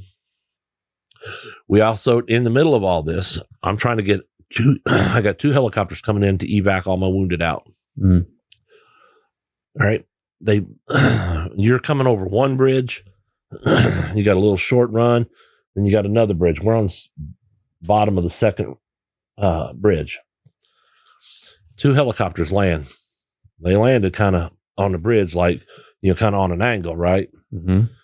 Our QRF, which is our quick reactionary force, they're coming out there as fast as they can in Bradleys. They pop over the first bridge, come down, pop over the second bridge, and a Bradley hits a helicopter. Wow. So now, it turned into, it turned into it. It was just like, if it's going to go wrong, now I'm waiting for somebody to drop a nuclear bomb on us right now. I mean, that's how good our luck is right now. What's it like for you to Call of Duty came out after this? What is it like for you to watch and just see? I can watch them. I used to play them a lot. But then my problem is I get so immersed in watching it or something like that my wife's like, hey, you're a little agitated. I was like, all right. She goes, do me a favor. I said, what? She said, stop playing the games for a little while. I said, okay. So I did. I stopped. I never went back to playing them. My kids play them all day long, sitting right in front of me. So it don't bother you? Or when you were playing them, did it kind of it subconsciously? Yes. Because I'm putting myself in that spot. Oh, I got to do this, I could go back to playing them, I think, and I don't think it would bother me because I've dealt with a lot of the PTSD stuff that I wasn't dealing with back then. So, you have to, I mean, anybody that's over there, if somebody said that, it didn't change them, they're liars. Oh man, my goodness, kid. I mean, taking a human life would change anybody. Seeing somebody die changes you. Whether you knew the person, didn't know the person, whatever. Just seeing, seeing a car wreck on the road and the person's dead, that's like, oh my gosh, I don't know how, that's terrible. It's gonna affect you. Yeah. And feel free to not answer this, but I'm sure it's a sensitive topic, but did you ever have to knowingly take someone's life? Did you? I did. But at the same, and at that time, you're like, you're doing your job. I'm doing my job. Okay, my first priority is me. Within reason, right? Now if I got guys that are injured, my first priority is them. I got to go get my guys. But yeah, I mean, you do. You have to, and it's not something you wanted to do. And they always ask me when I go for my mental health my mental health stuff, and they're like, does it bother you? I said, well, no, it doesn't. And here's why. I was doing what I had to. They were doing what they had to. I just got lucky. What bothered me most, and I'll tell you, is during that night, I had 2 guys that took rounds, and they both had them high up into the hip area. Walker, his was there. I was able to get his stop bleeding. I was only able to put 2 guys on a medevac flight that night. Walker was one of them, and I was able to get him on the medevac. And Broomhead, couldn't get Broomhead stopped. I tried everything I could. I mean, I short of standing on top of him. I couldn't. Nothing I did worked. It took me years. I used to, kind of blame myself for, man, what did I miss? What did I not do right? They were both the same wound. I've been in medicine long enough to know that they're not the same wound. You and I can get shot in the same spot. It's not the same wound because my body's different than your body. My veins are not in the same place your veins are. You know what I'm saying? Sure, yeah. And the bullet could deflect different ways. Once it hits, there's not, yeah. So it took me years to, I don't want to say come to terms with it, but I guess to accept that, I did what I could. Looking back at it, would I do anything different? No. Would I have done anything more? There was nothing more I could do. Regrettably, I mean, had he been the only patient, then yeah, I could have done something. But I had like 11 other guys. So, you have to, at some point you got to start figuring, okay, plus I was injured by this point. So you have to, yeah, I mean, you're injured and you still got to work. Hey, yep. That was my good hand too. So now I'm starting IVs with my bad hand. Luckily I was good at that. Wow. But you have to, yeah, it's one of those things where you're just like, do I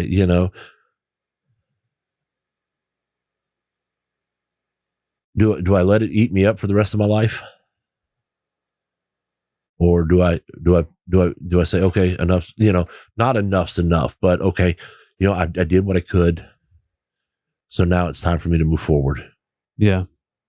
Well, and I forget the statistic. I want to say that there's a statistic that it's somewhere near 21 soldiers commit suicide on a daily basis. 20, it's averaged. Average. 22 soldiers a day commit suicide or kill themselves. Have I ever been there? One time in my life. I came home from Iraq the first time. Just everything was, actually, no, it wouldn't have been the first time. It would have been the second time because it was late. Yeah. Your second tour? Yeah. Okay. I got out of the Army because I'd gotten injured in a roadside bomb, fractured my back, busted my face all up. I was good. I was messed up. I was in a wheelchair for a little while, but it is what it is. Wow. Were you? How long? About 6 months. Wow. Just till everything healed and I could start walking again. Is that the second Purple Heart? Okay. And so I went to go get a job. And at this point I was not handling my PTSD as I should. And I went and got a job. Got fired from the job. I was driving home. I looked over, saw a bar, pulled inside the bar, started drinking. I didn't stop drinking. Well, I didn't stop drinking for a long time after that, but I didn't go home. I didn't have a cell phone. I lived out of my car for 2 years. My wife was trying to find me everywhere.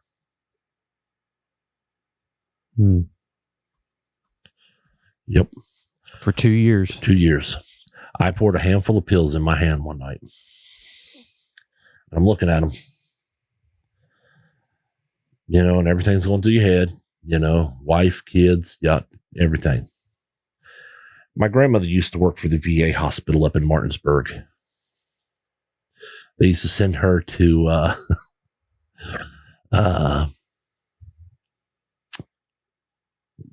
for them to do a mental health every so often. The doctor one time asked her if she ever thought about killing herself, and my grandmother looked at him and said, "Are you kidding?" She said, "I'm going to make them as miserable as they've made me." And that was one thing that popped in my head. And I looked at those pills, put them back in the pill jar. And, oh, wow. Yeah, I was 2 years. I lived on the street. Colorado Springs has one of the largest homeless veteran populations in the country. Wow. Yeah, I lived on the street for 2 years. My wife picked me up, found me, pretty much got me sober for a while. Then I started drinking again because I wasn't dealing with the things I needed to. The veteran community at early on, the veteran community there for a while was, it is what it is. It doesn't matter what you do. You have PTSD. It's okay. Cool. I used that excuse. I did. Mm-hmm.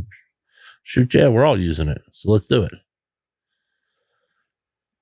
And then, my wife and I, we were trying to work things out. 2010, October 14th of 2010, I was driving home, got pulled over by a friend of mine who was a cop. Walked up, he said, get out of the car. He said, go get in the back seat.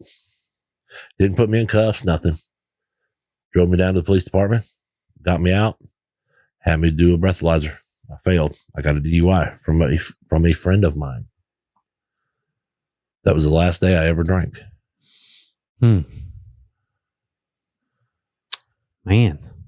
you ever meet up with him? Be like, hey, man, I talk to him every once in a while. I still see him on Facebook. He's out of Colorado. Yeah. So I told him too after that. I said, dude, I really appreciate it. He said, man, I hated to do that. I said, nah, don't be. I said, I'm the one that messed up, man. That was my fault. Yeah, that's great. You turned it around. What was But no, I'll tell you, after that, my wife packed my shit. She drove me to the homeless shelter. She said, get out. Right. She said, I don't want to see you kill yourself anymore. Is that Jennifer? Yep. Shout out, Jennifer. That's right. Man, a strong woman. Yes. Man. Yeah. Dude, she has been through it with me. She has seen the goods, the bads, and all of it. Yeah. But you can figure we're married 28 years now. Well, these are the things that I think, I think about situations like this, like for my military appreciation, it's the PTSD element and the bravery, obviously. I mean, right. Not everyone is going to run toward danger, and it's really look at those guys down in Savannah, Georgia, down at Fort Stewart, or was it Gordon? I can't remember which one. I think it was Stewart. Those guys that charged the dude unarmed. Yeah, they just had a shooting, right? Yeah. What happened there? They don't have a motive. I mean, he was an army sergeant. Went in and shot. I don't think anybody died, but I mean, you had like 5 soldiers. 3 of them, I think, attacked him, and then 2 rendered aid right away, which was, that's how it's supposed to be. But like I said, though, within the veteran community, initially, like we were talking about with the PTSD, I didn't deal with it for years. What does it feel like?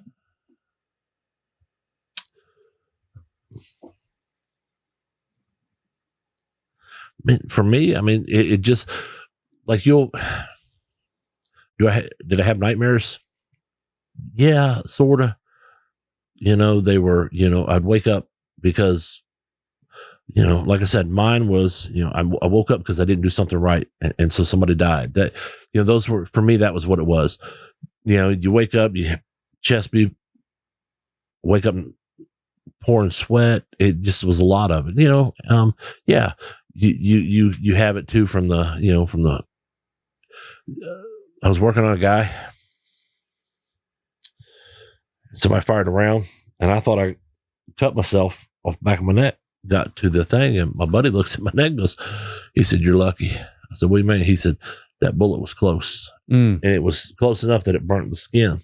But what it was the air that burned it, not the bullet, but so it was, you things like that. Canteen got shot one time off a guy, you see, but I had a thing where, I had to stop blaming my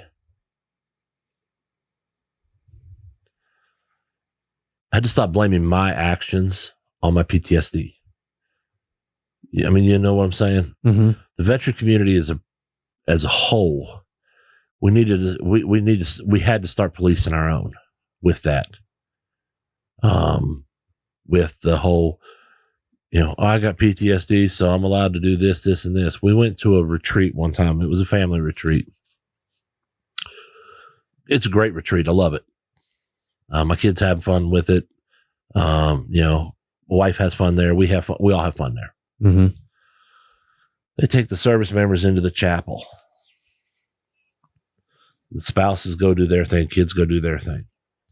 And we're sitting there one day, and I'm just, and this one kid's sitting there, and I've known the kid. In our areas, you kind of get to know a lot of the veterans here. Mm-hmm. And the individual was like, I'm going to jail. This is terrible. Yeah, boo hoo hoo hoo. And everybody's like, oh, you poor guy, man. What's the matter? He's like, yeah. He said, I beat my wife. And I'm like, we're in the church. And I'm like, good, you piece of shit. Right. So somebody should kick it out of you. And everybody's like, you can't tell him that. I said, yes, I can. I'm like, who cares? You got PTSD? Good. I said, how many other here? Who else here has PTSD? I'm like, have you beat your wife? And everybody's like, well, no, me neither. Man, that's such a good way to look at it. Because the way I relate to it is like my dad was abusive, so I knew that I'm not going to be that person. You know what I mean? I recognize the same feelings in me of like depression and anxiety, right? But I'm going to direct it elsewhere instead of against someone else. You know what I mean?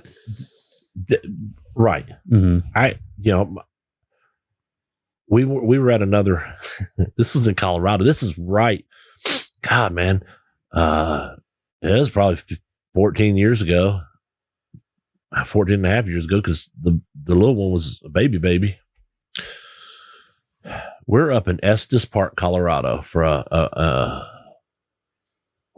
retreat. Mm-hmm. I still talk to a bunch of the guys up there, and regrettably, one of the guys that went with us committed suicide. Oh man, I'm sorry. Yeah, it really sucked for us because he was a good guy too. But there was an active duty service member, and his family were there, and we're at the retreat, and all of a sudden, they're like, "Man, this guy just beat his wife up at the retreat." And I looked at Barry and looked at the other. We all looked. There's three of us there. We all looked at each other and we're like, "Let's go." We got in the car and we drove over to their cabin, and we got out, banged on that door, and the dude kind of smarted off, and we told the wife, get the kids and go to wherever you need to go to. Mm. And we had a little bit of a talk with the old boy, but we knew not to do anything stupid. But what we did was we knew what unity was with. So we just made a phone call. Look, you can't be doing that. Sure. That's one thing. Women beaters and kid beaters. It's just, I can't handle it, dude. No. God, man, I got kids. Well, I tell you, I got them, and they aggravate the hound out of me. But what else am I know what my parents went through. Sure. Yeah. Yeah. I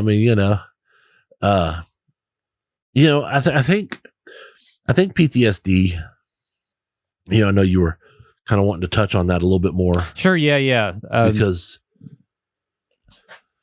it's not something that's really touched on outside of, even in the veteran community itself. A lot of people don't want to talk about it. It's like, oh, it's bad news. You have to find a way to, I don't want to say not fix yourself, but you've got to, you have to realize, look, all right, I'm not going to ever be the same person I was beforehand. That's not going to happen. I'm not.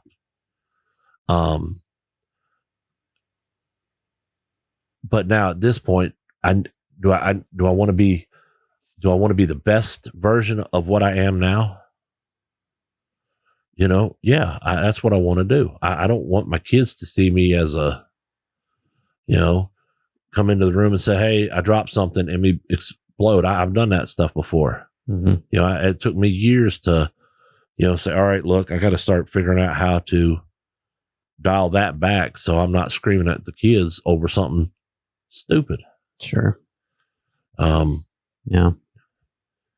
Are we, what are we doing wrong? Like, are we failing veterans when they get back? Because obviously these statistics are alarming and there's a lot of homeless. And, I don't think so. Yeah. I don't think so, because there are organizations that do offer the help. Mm-hmm. Whether it be military organizations, whether it be some sort of church, parish, whatever, whatever your religious, there's things that you can do to try to say, okay, I need help with this. That's the problem. I think a lot of it is that inside the military, still to this day, if you go to get help for your PTSD or things to that effect, then that's a mark on you, and they're looking to put you out of the military. Mm-hmm. When we came back from the Iraq, we got a mental health screen card. They're like, all right, everybody hold your card. Everybody got your pencil, pen, whatever it was. And then there was an individual who stood up on the stage and said, this is how you're going to answer these questions. If you don't, we are all stuck here. And then they would come by and get them. And if somebody didn't have their answers done right, they would pull them aside and make them redo it. Oh, wow. Yeah. So it was not like, we're sitting here like, okay, let's do something good no. Yeah, we all want to go home. So yeah, of course, 90% of us are like, yeah, screw this. I'm going to the house. The funniest thing I think ever happened was because of not really the PTSD, but just we had been doing it for so long that at this point, driving, if you saw trash on the side of the road, you were worried about a roadside bomb. Mm-hmm. And some brilliant person in Colorado Springs decided we're going to put a counter up, traffic counter, big boxes alongside the roads with wires running across the roads going into Fort Carson. We want to see how many people are going in there. So you'd see cars driving, especially if they were all soldiers, and everybody'd see it at the same time and they'd swerve at the same time. Oh, wow. But if they were soldier, they were wrecks all the time. Yeah. It was, and you're like, okay, we got to figure this out. Yeah. Is fireworks triggering? No. Not really for you? Used to be. I think I don't think I really ever had a big problem with them. Mm-hmm. Even afterwards, fireworks for me are not a problem. I mean, look, I know people are going to be setting them off. All right. Okay. Sure. It is what it is. If they happen, say somebody fires one off and I'm not kind of expecting it. Yeah, it might take me by surprise, but that's anybody. I don't dive for cover or anything like that. It's like, whoop, okay. Yeah. Have you heard about the movie called Warfighter? Sounds familiar. The one about the Navy SEALs that were in the town. I know what you're talking about. I haven't watched it. It's a really new movie. Mm-hmm. Go see it or watch it. If you really want to get that's probably the most accurate war movie I have ever seen. Mm-hmm. I have to check it out. There's a documentary called Restrepo that is Afghanistan. Yeah. That was named after their medic who got killed. Yeah. That's a great one. I love the documentaries and stuff, but this one here, we went and saw it. We went down to Texas and saw our son. He re-enlisted to go to Japan. So we were down there with him. And he's like, I want to go see this movie. So my wife and I were like, all right. So we went and saw this movie. There's a spot where an IED explodes. And I'm sitting there. My wife's, Jennifer's on one side of me. And Seth, he's on the other side. And it explodes. She jumps, he jumps. And I sat there. And my wife looks at me. She said, you didn't even move. I said, nope. You saw it coming? It's like it, boom. And I just like, huh. She's like, well, all right. So she was worried.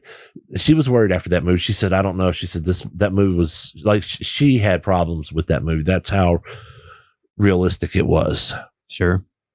And she's like, I don't know about this. I said, yeah, we'll see. She's worried about, is it going to trigger anything? And it didn't, which, do I say that's because I'm cured? No. It's just, I think I've learned to deal with a lot more of it. And that's what people have to do is you got to get the help that you need. I talked to, the VA mental health. Is the VA good? Overall? Yes. Overall, it is good. All right. The VA is like second or third largest healthcare system in the world. Mm-hmm. All right. Think about it. You got Doctors Without Borders and you got the World Health Organization, right? I think we're bigger than the World Health, I think, but I'm not 100% sure. But anywho, the VA sees over 1 million patients a day. Oh, wow. Just think how many we see here in Beckley. Mm-hmm. Yeah. Mm. And sorry, you was talking about VA mental health. You went to... But like I said, so you see that many patients a day, there's going to be a lot of hiccups in the problem. Sure. I've had my fair share of hiccups. Okay, I don't like this doctor. I want to see another doctor, whatever. You still have control of your health care there. Hmm. So yes, it's good. Now what people don't understand is it may take you forever to get anything done. Mm-hmm.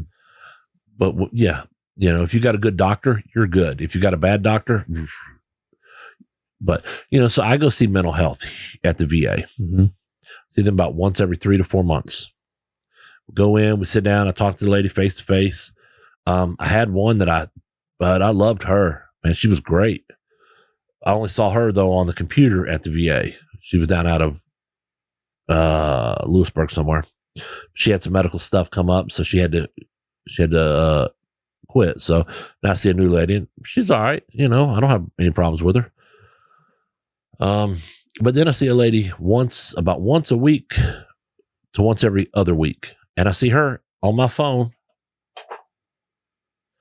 sitting in my living room like this. Oh, well. And that's all it is. Just me sitting there talking to her on the phone. Mm-hmm. She's like, all right, what do we need to work on? Is there anything we need? Yada, yada, yada. Hey, look, I got this, anniversary dates for getting injured. Those are big things. Anniversary dates for losing guys. Those are big things. Those are things that, we kind of keep track of and we just see where we are. Sometimes those dates come and go and you don't even know it. Other times they start showing up and everything falls apart, Yeah. It really depends. Sometimes it's good, then other times you're just like, all right, I'm going to need some help to get through this one. What is it like? I imagine there's just this huge, I don't know, adrenaline rush going through a firefight. And then you come here and you see people, get upset because eggs are $6 and, you got to go to Walmart and you got to pick up something. Like, what is it like getting back into the monotony? Initially, it was like when you first came back, it was hard. It was very hard. Yes, everybody always asks, were you scared? Anybody that says no, they're stupid and they're a liar. And I don't want to be anywhere near you because you're going to get somebody killed. Well, they may be a psychopath too. Oh, yeah, that could be too. And that's what I always told somebody. I said, yeah. I said, now, was I scared in the middle of it? A lot of times, no, because you're not thinking about that because you're thinking, I've got to do this. I've got to do that. I better do this to stay alive. Those are things that you're doing, but you're not thinking, oh my God, I'm going to die here. Mm-hmm. You're focusing on your job or you're focusing on this. So when it's over and that adrenaline dump is gone, that's when you start to say, man, you start shaking or whatever it may be. That's when that's when you're like, holy crap, man, what the heck? You take like a 12-hour nap or like, no, usually you're doing something else right after that. Really? Yeah. Usually what I would do is like, I'm a coffee guy. I love coffee. So we would drink coffee and smoke cigarettes like they were, and you're just trying to calm down, all right, somebody's like, were you processing anything? No, you were just pushing it down so you could deal with it later. And usually you never. So then years later, now I'm dealing with it years later, but. Did you get used to getting shot at? You get used to it. Yeah. Now you can tell when things are close, Mm-hmm. you hear a snap and a crack, then you're like, all right, now they're getting, okay, let's kind of, we'll duck a little bit, Mm-hmm. But you just hear, mortars all the time, hear mortars coming in, hitting all over the place. You're like, oh man, they're like, oh, we got to run to the shelters. I'm not running to no daggum shelter. Right. I mean, come on. There's 60 guys in there. That's only room for 10 of us in there. And you got 60 of us all piled in on top, and nobody showered in 2 days, 3 days in 150-degree heat. If I die, I die. Oh, man. I mean, that's kind of how everybody thought about it. You'd see people who would just get in the country when stuff like that would happen. They would beeline for those things. I was gonna ask, is there like a mentorship thing that you take on, or? When we were at Al-Assad, the air base, right before we left out the last time there, we had the Marines coming in, and they're building these little freaking Kwanzaa huts, right? These little huts. They got air conditioner. Our unit's still in kerosene-soaked tents. Mm-hmm. So what they do is they soak the tents in kerosene. Waterproofs them. Oh, okay. So we're sleeping in these freaking tents, man. And these guys, the Marines that are coming in, are getting all these brand new buildings and huts and everything. We're all like, oh, freaking killing me, because we're still sucking, but then we would get Marines that would come in and they'd be like, all right, hey, look, we're going out on patrol with you guys. We want to figure out what's going on. Where do we need to really be on guard versus where can we, and so that's that. There was a lot of that. Right. But the Marines were funny because they were pretty good about, like, when mortars started dropping and stuff like that, you wouldn't see them run to the shelters or anything. They would just kind of be like, all right, let's see where the mortars are landing before we decide what we need to do. If they're landing close to us, because we were up on the other side of the airfield, they didn't really fire mortars at us much. They would drive by the outside of the wire and spray at us with machine guns, which, I mean, yeah.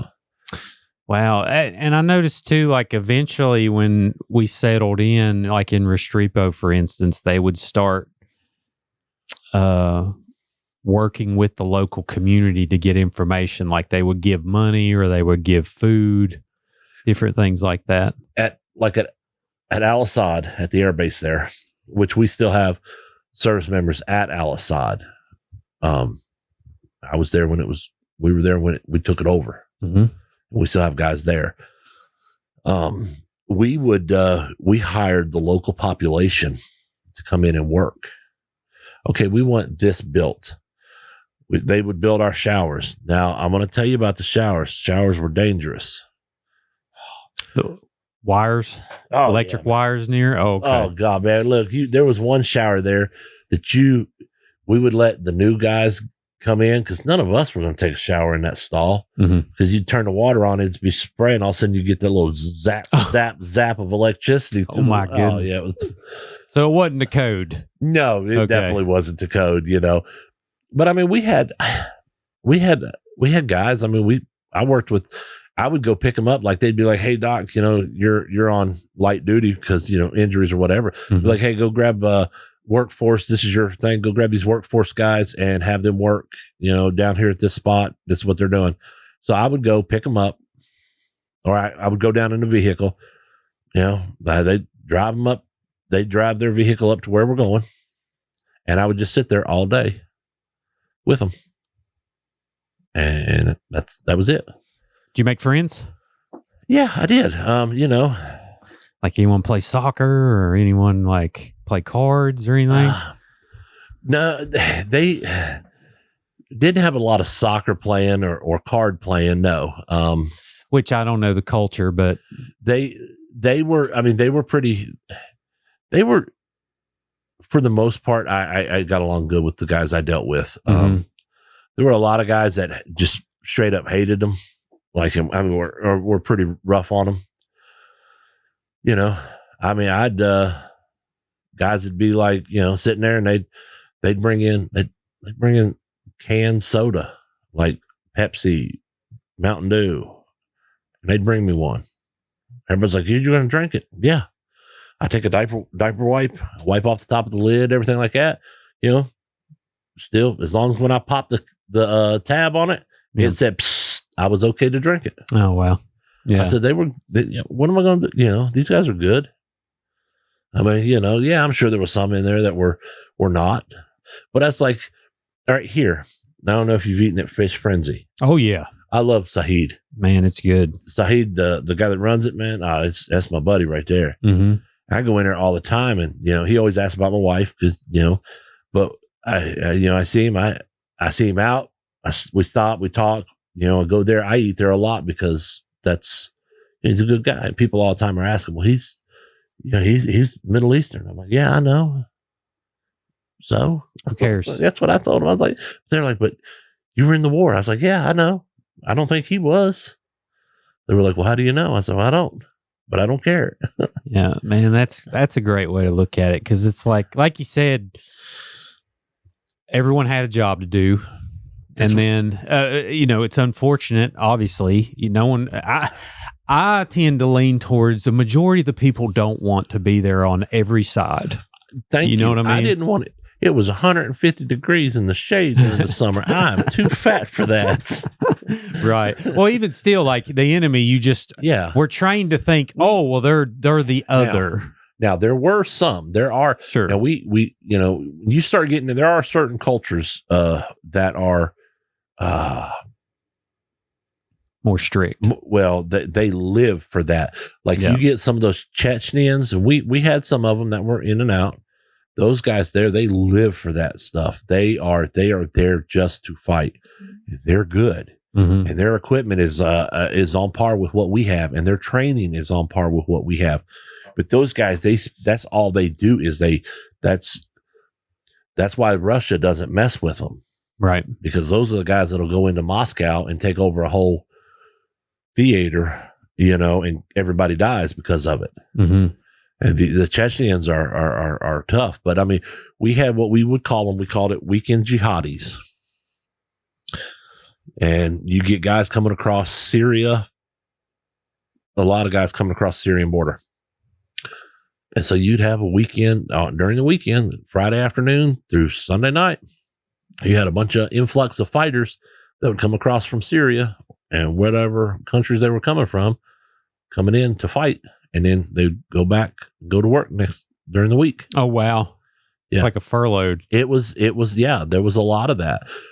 But you're talking about we're talking like, and I would say probably a lot of them were like, whether it be like Hamas type fighters or, the Houthi type fighters, guys they live to fight. Sure. So, I mean, and like I said, it's still at the same time, it was, okay, they're doing their job, we're doing our job, and hopefully we do a better job. Yeah. Wow, man, there's just so much to it we don't think about. Yeah. Even now,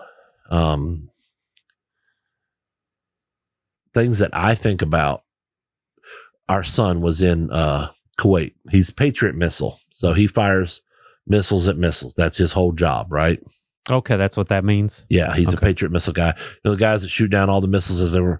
He was in Kuwait when October 7th happened. When they. Oh my goodness. Yeah, so he was there for that.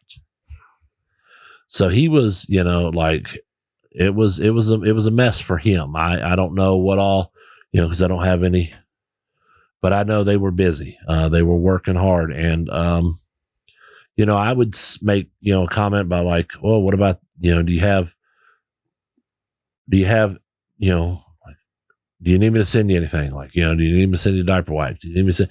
Everybody laughs about it now but when I was there, diaper wipes were, those things were gold. I mean, that's most of the time, that's how you took a bath. Right. We were there early, and so I couldn't tell you how a deployment now works. Seems like it's which I have no clue, but it seems like it's a lot more drones, a lot more, Yeah. My thinking though is, at some point you're still going to have to put boots on the ground, for some. I mean, it's all awful, but it is, but it's watching how, and all right, like back to what we had talked about at the beginning here about basic, when they tell us to do something, our job back then and how they was just do it right away. Mm-hmm. Our son, he said, it's not that anymore. And he was telling me, he said, now they have to, the new drill sergeants and stuff are trained. Hey, when you tell them to do something, you might need to give them a little bit of, hey, this is why you do this. Mm-hmm. Well, back when I was in, there was none of that. It was do it. Mm-hmm. He said, it's because now it's that generation of, well, why?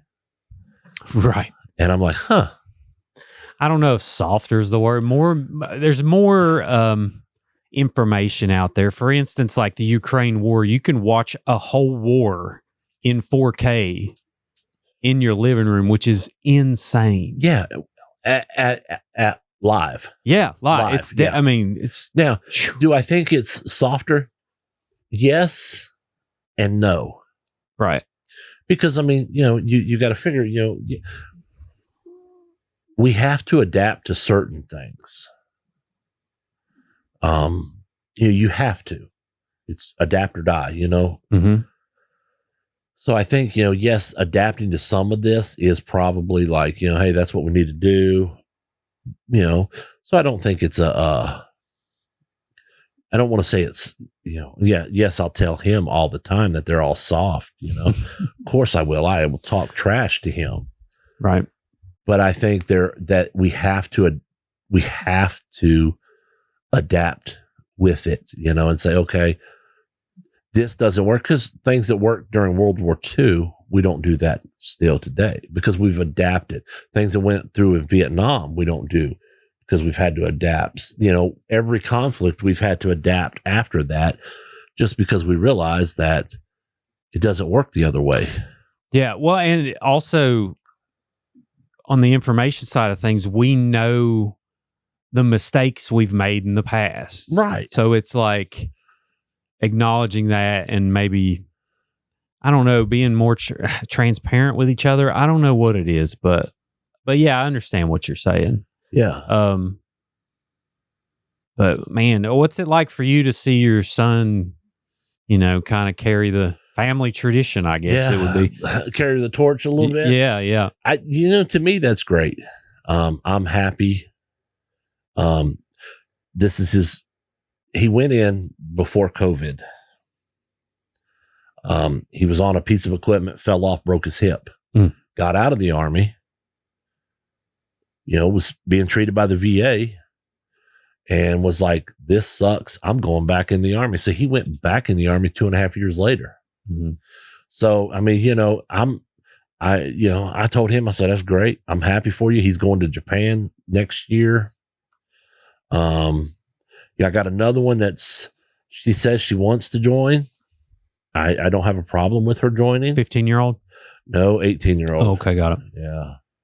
I don't have a problem with her joining. I don't know how well I don't know how well she would handle some of it, but I think she'd do all right once she figured it out. Right.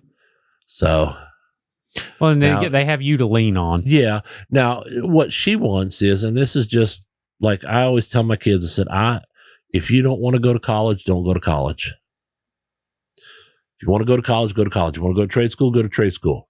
Do something, but make sure it's what you want to do.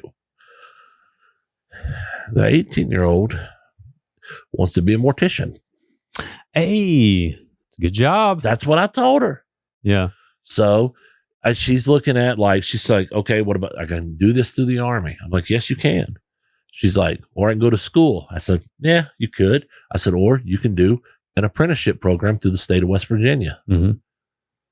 She says, say what? I said, yeah.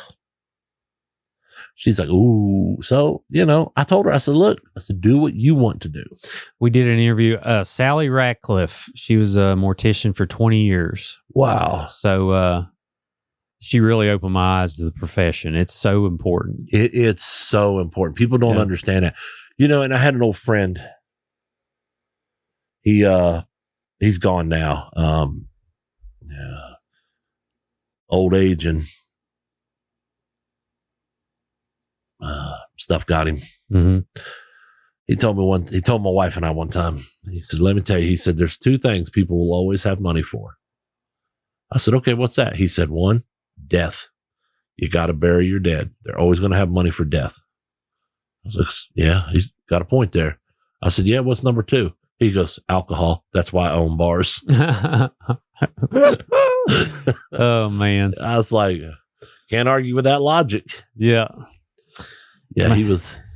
But, you know, like I tell my kids, it's like, you know, if you go in the military, that's fine. I got one that works at IBEX, one that's in the military, one that's a hairdresser at JCPenney's, one that's, like I said, turning 18, one that's 15. So, I mean, you know. Heck yeah, man.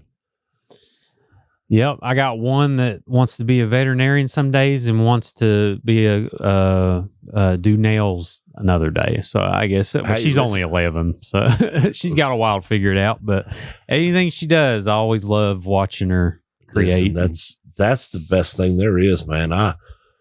Getting back to the PTSD thing is getting that in. I don't want to say in check, but learning how to handle and how to deal with it and how to, okay, all right, so I got this going on. Okay, then let's figure out what do I need? What do I need to do to fix the problem? Or what do I need to do to, lessen the impact? That has been great because, it has helped me with my, relationship with the whole family. You know what I'm saying? Yeah. And it's, we can sit there and, as the military, we can sit there and say, or veterans, that we need more resources. And there's a ton of resources out there. People just have to be willing to, look, but not just look at it, but you got to be willing to put that work into it's like anything else. It's like alcohol, tobacco, drugs, whatever it is. If you're trying to kick it, you have to be willing to put that work into it. Oh yeah. When I quit drinking, I put it down and I didn't touch it again. And I didn't need, the 12-step programs. I didn't need this. I didn't need, because at that point I saw where I was at and I realized this is not where I need to be. Rock bottom. Yeah. And it was, and when your wife puts you out at a homeless shelter, that's enough for you to say, oh man, I gotta do something. So, there are, I got a phone call one day, from a friend of ours who runs his own veterans organization. He said, hey man, everybody's called this kid and he's getting ready to do something stupid. I said, all right, I'll call him. Give me his number.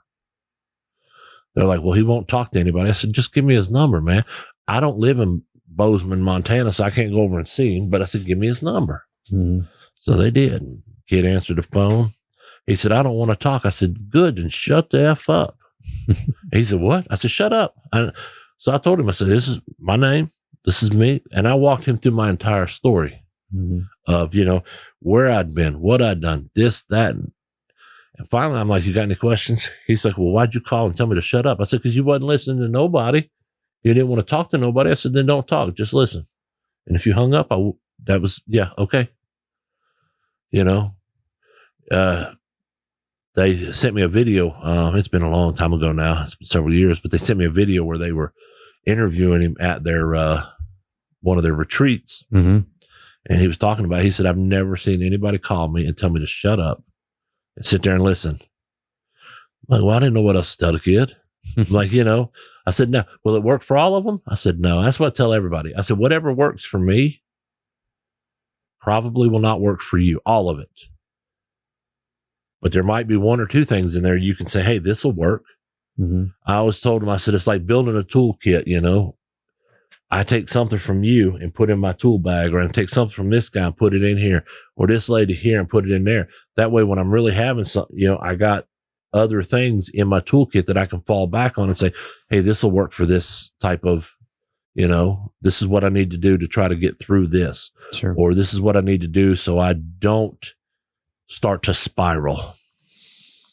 Because that's where when the guys start spiraling and they get quiet, that's when we need to start worrying. That makes sense. Wow. Well, wrapping it up here, what type of resources would you want to let veterans out there know that's out there for people who need help? Like, I heard about one that really helps homeless veterans find housing, and there's a ton of those things out there. A lot of the older homeless veteran population, especially these guys from Vietnam, they don't want housing. When I was homeless with it, there was a bunch of them there. They didn't want help. They didn't want that. But there are things that we can do, for guys really struggling with the PTSD, go see the VA. Go see, go see a pastor, your priest, whoever it is, call up about a buddy of yours that you were with and say, hey man, look, I'm struggling. Guys will, any of us will sit there and stop what we're doing, and listen to you, or say, hey, I'll be there as quick as I can. So if for the resources out there, the VA is a great starting point. Then you got your Wounded Warrior projects. That's a great one. For guys that have the Purple Hearts and stuff like that want to get back outdoors, go ahead and look up Wounded Warriors in Action. Man, that's a great organization. Awesome organization. If you enjoy the fishing and you want to get into a tournament with a group of guys, try, oh my goodness, Special Operations Survivor Fund. Mm-hmm. Or organization. I can't remember, but these guys, man, every one of their fishing tournaments is done for a guy who a special operations guy that was killed, whether it be a Green Beret, Delta Force, Recon, SEAL, whatever. Oh, cool. They do. Every one of them is done for these guys. One for each one of these guys, and so they're great organization. I think they're based out of Fayetteville. I think is where they're based out of. Last I heard. But there are a ton of organizations. A lot of times what happens is with us is we get out and we kind of become for lack of a better word, a recluse. We stop talking to the guys that know what we've dealt with or know what we're dealing with or can relate to it. And that really hurts us bad. Yeah. So, don't ever stop talking to somebody. Yep. Getting it out in the open, that a lot of times is the best thing there is. Yeah. I heard a guy one time say, that he was, of course they were special operations. They were not, these guys were high speed guys. And he said that, when a new guy would come in and that was their first time they'd engage targets or whatever like that. He's like, I'd have a beer with them and say, all right, good job. Way to go. Now let's move on, cause it was, you have to move on past some of this, mm-hmm. Yep. Man. Well, I appreciate you sharing. I think this is going to do a lot of good. Hopefully. Yeah. And if you're a veteran out there, feel free to reach out to the show. I will definitely talk to you and we can work through what your experience was. But everyone else, before you leave this video, be sure to like it, subscribe to Creepalachia on YouTube. And if you're listening to Apple or Spotify, take a minute, leave a review. That'll really help the show be found. And we are on Facebook and TikTok as well. And again, thank you for your service, sir. Thank you for your support. Yeah, man. I appreciate it. I'm so grateful for people like you who do what many can't or won't. So thank you. Well, not everybody And I always tell all my children, and I tell everybody this, not everybody is cut out to be in the military. So for those of you, I always tell everybody, don't judge somebody because they didn't go in, because, you know, I've got kids I know that are not cut out for the military. Mm-hmm. So not everybody's cut out for that, but. Well, I'm not, because I'd have failed the physical. I got diabetes. So there we go. They don't accept that. Nope. But yeah, everyone out there, I hope you enjoyed this episode. And last but not least, always remember, long live Appalachia.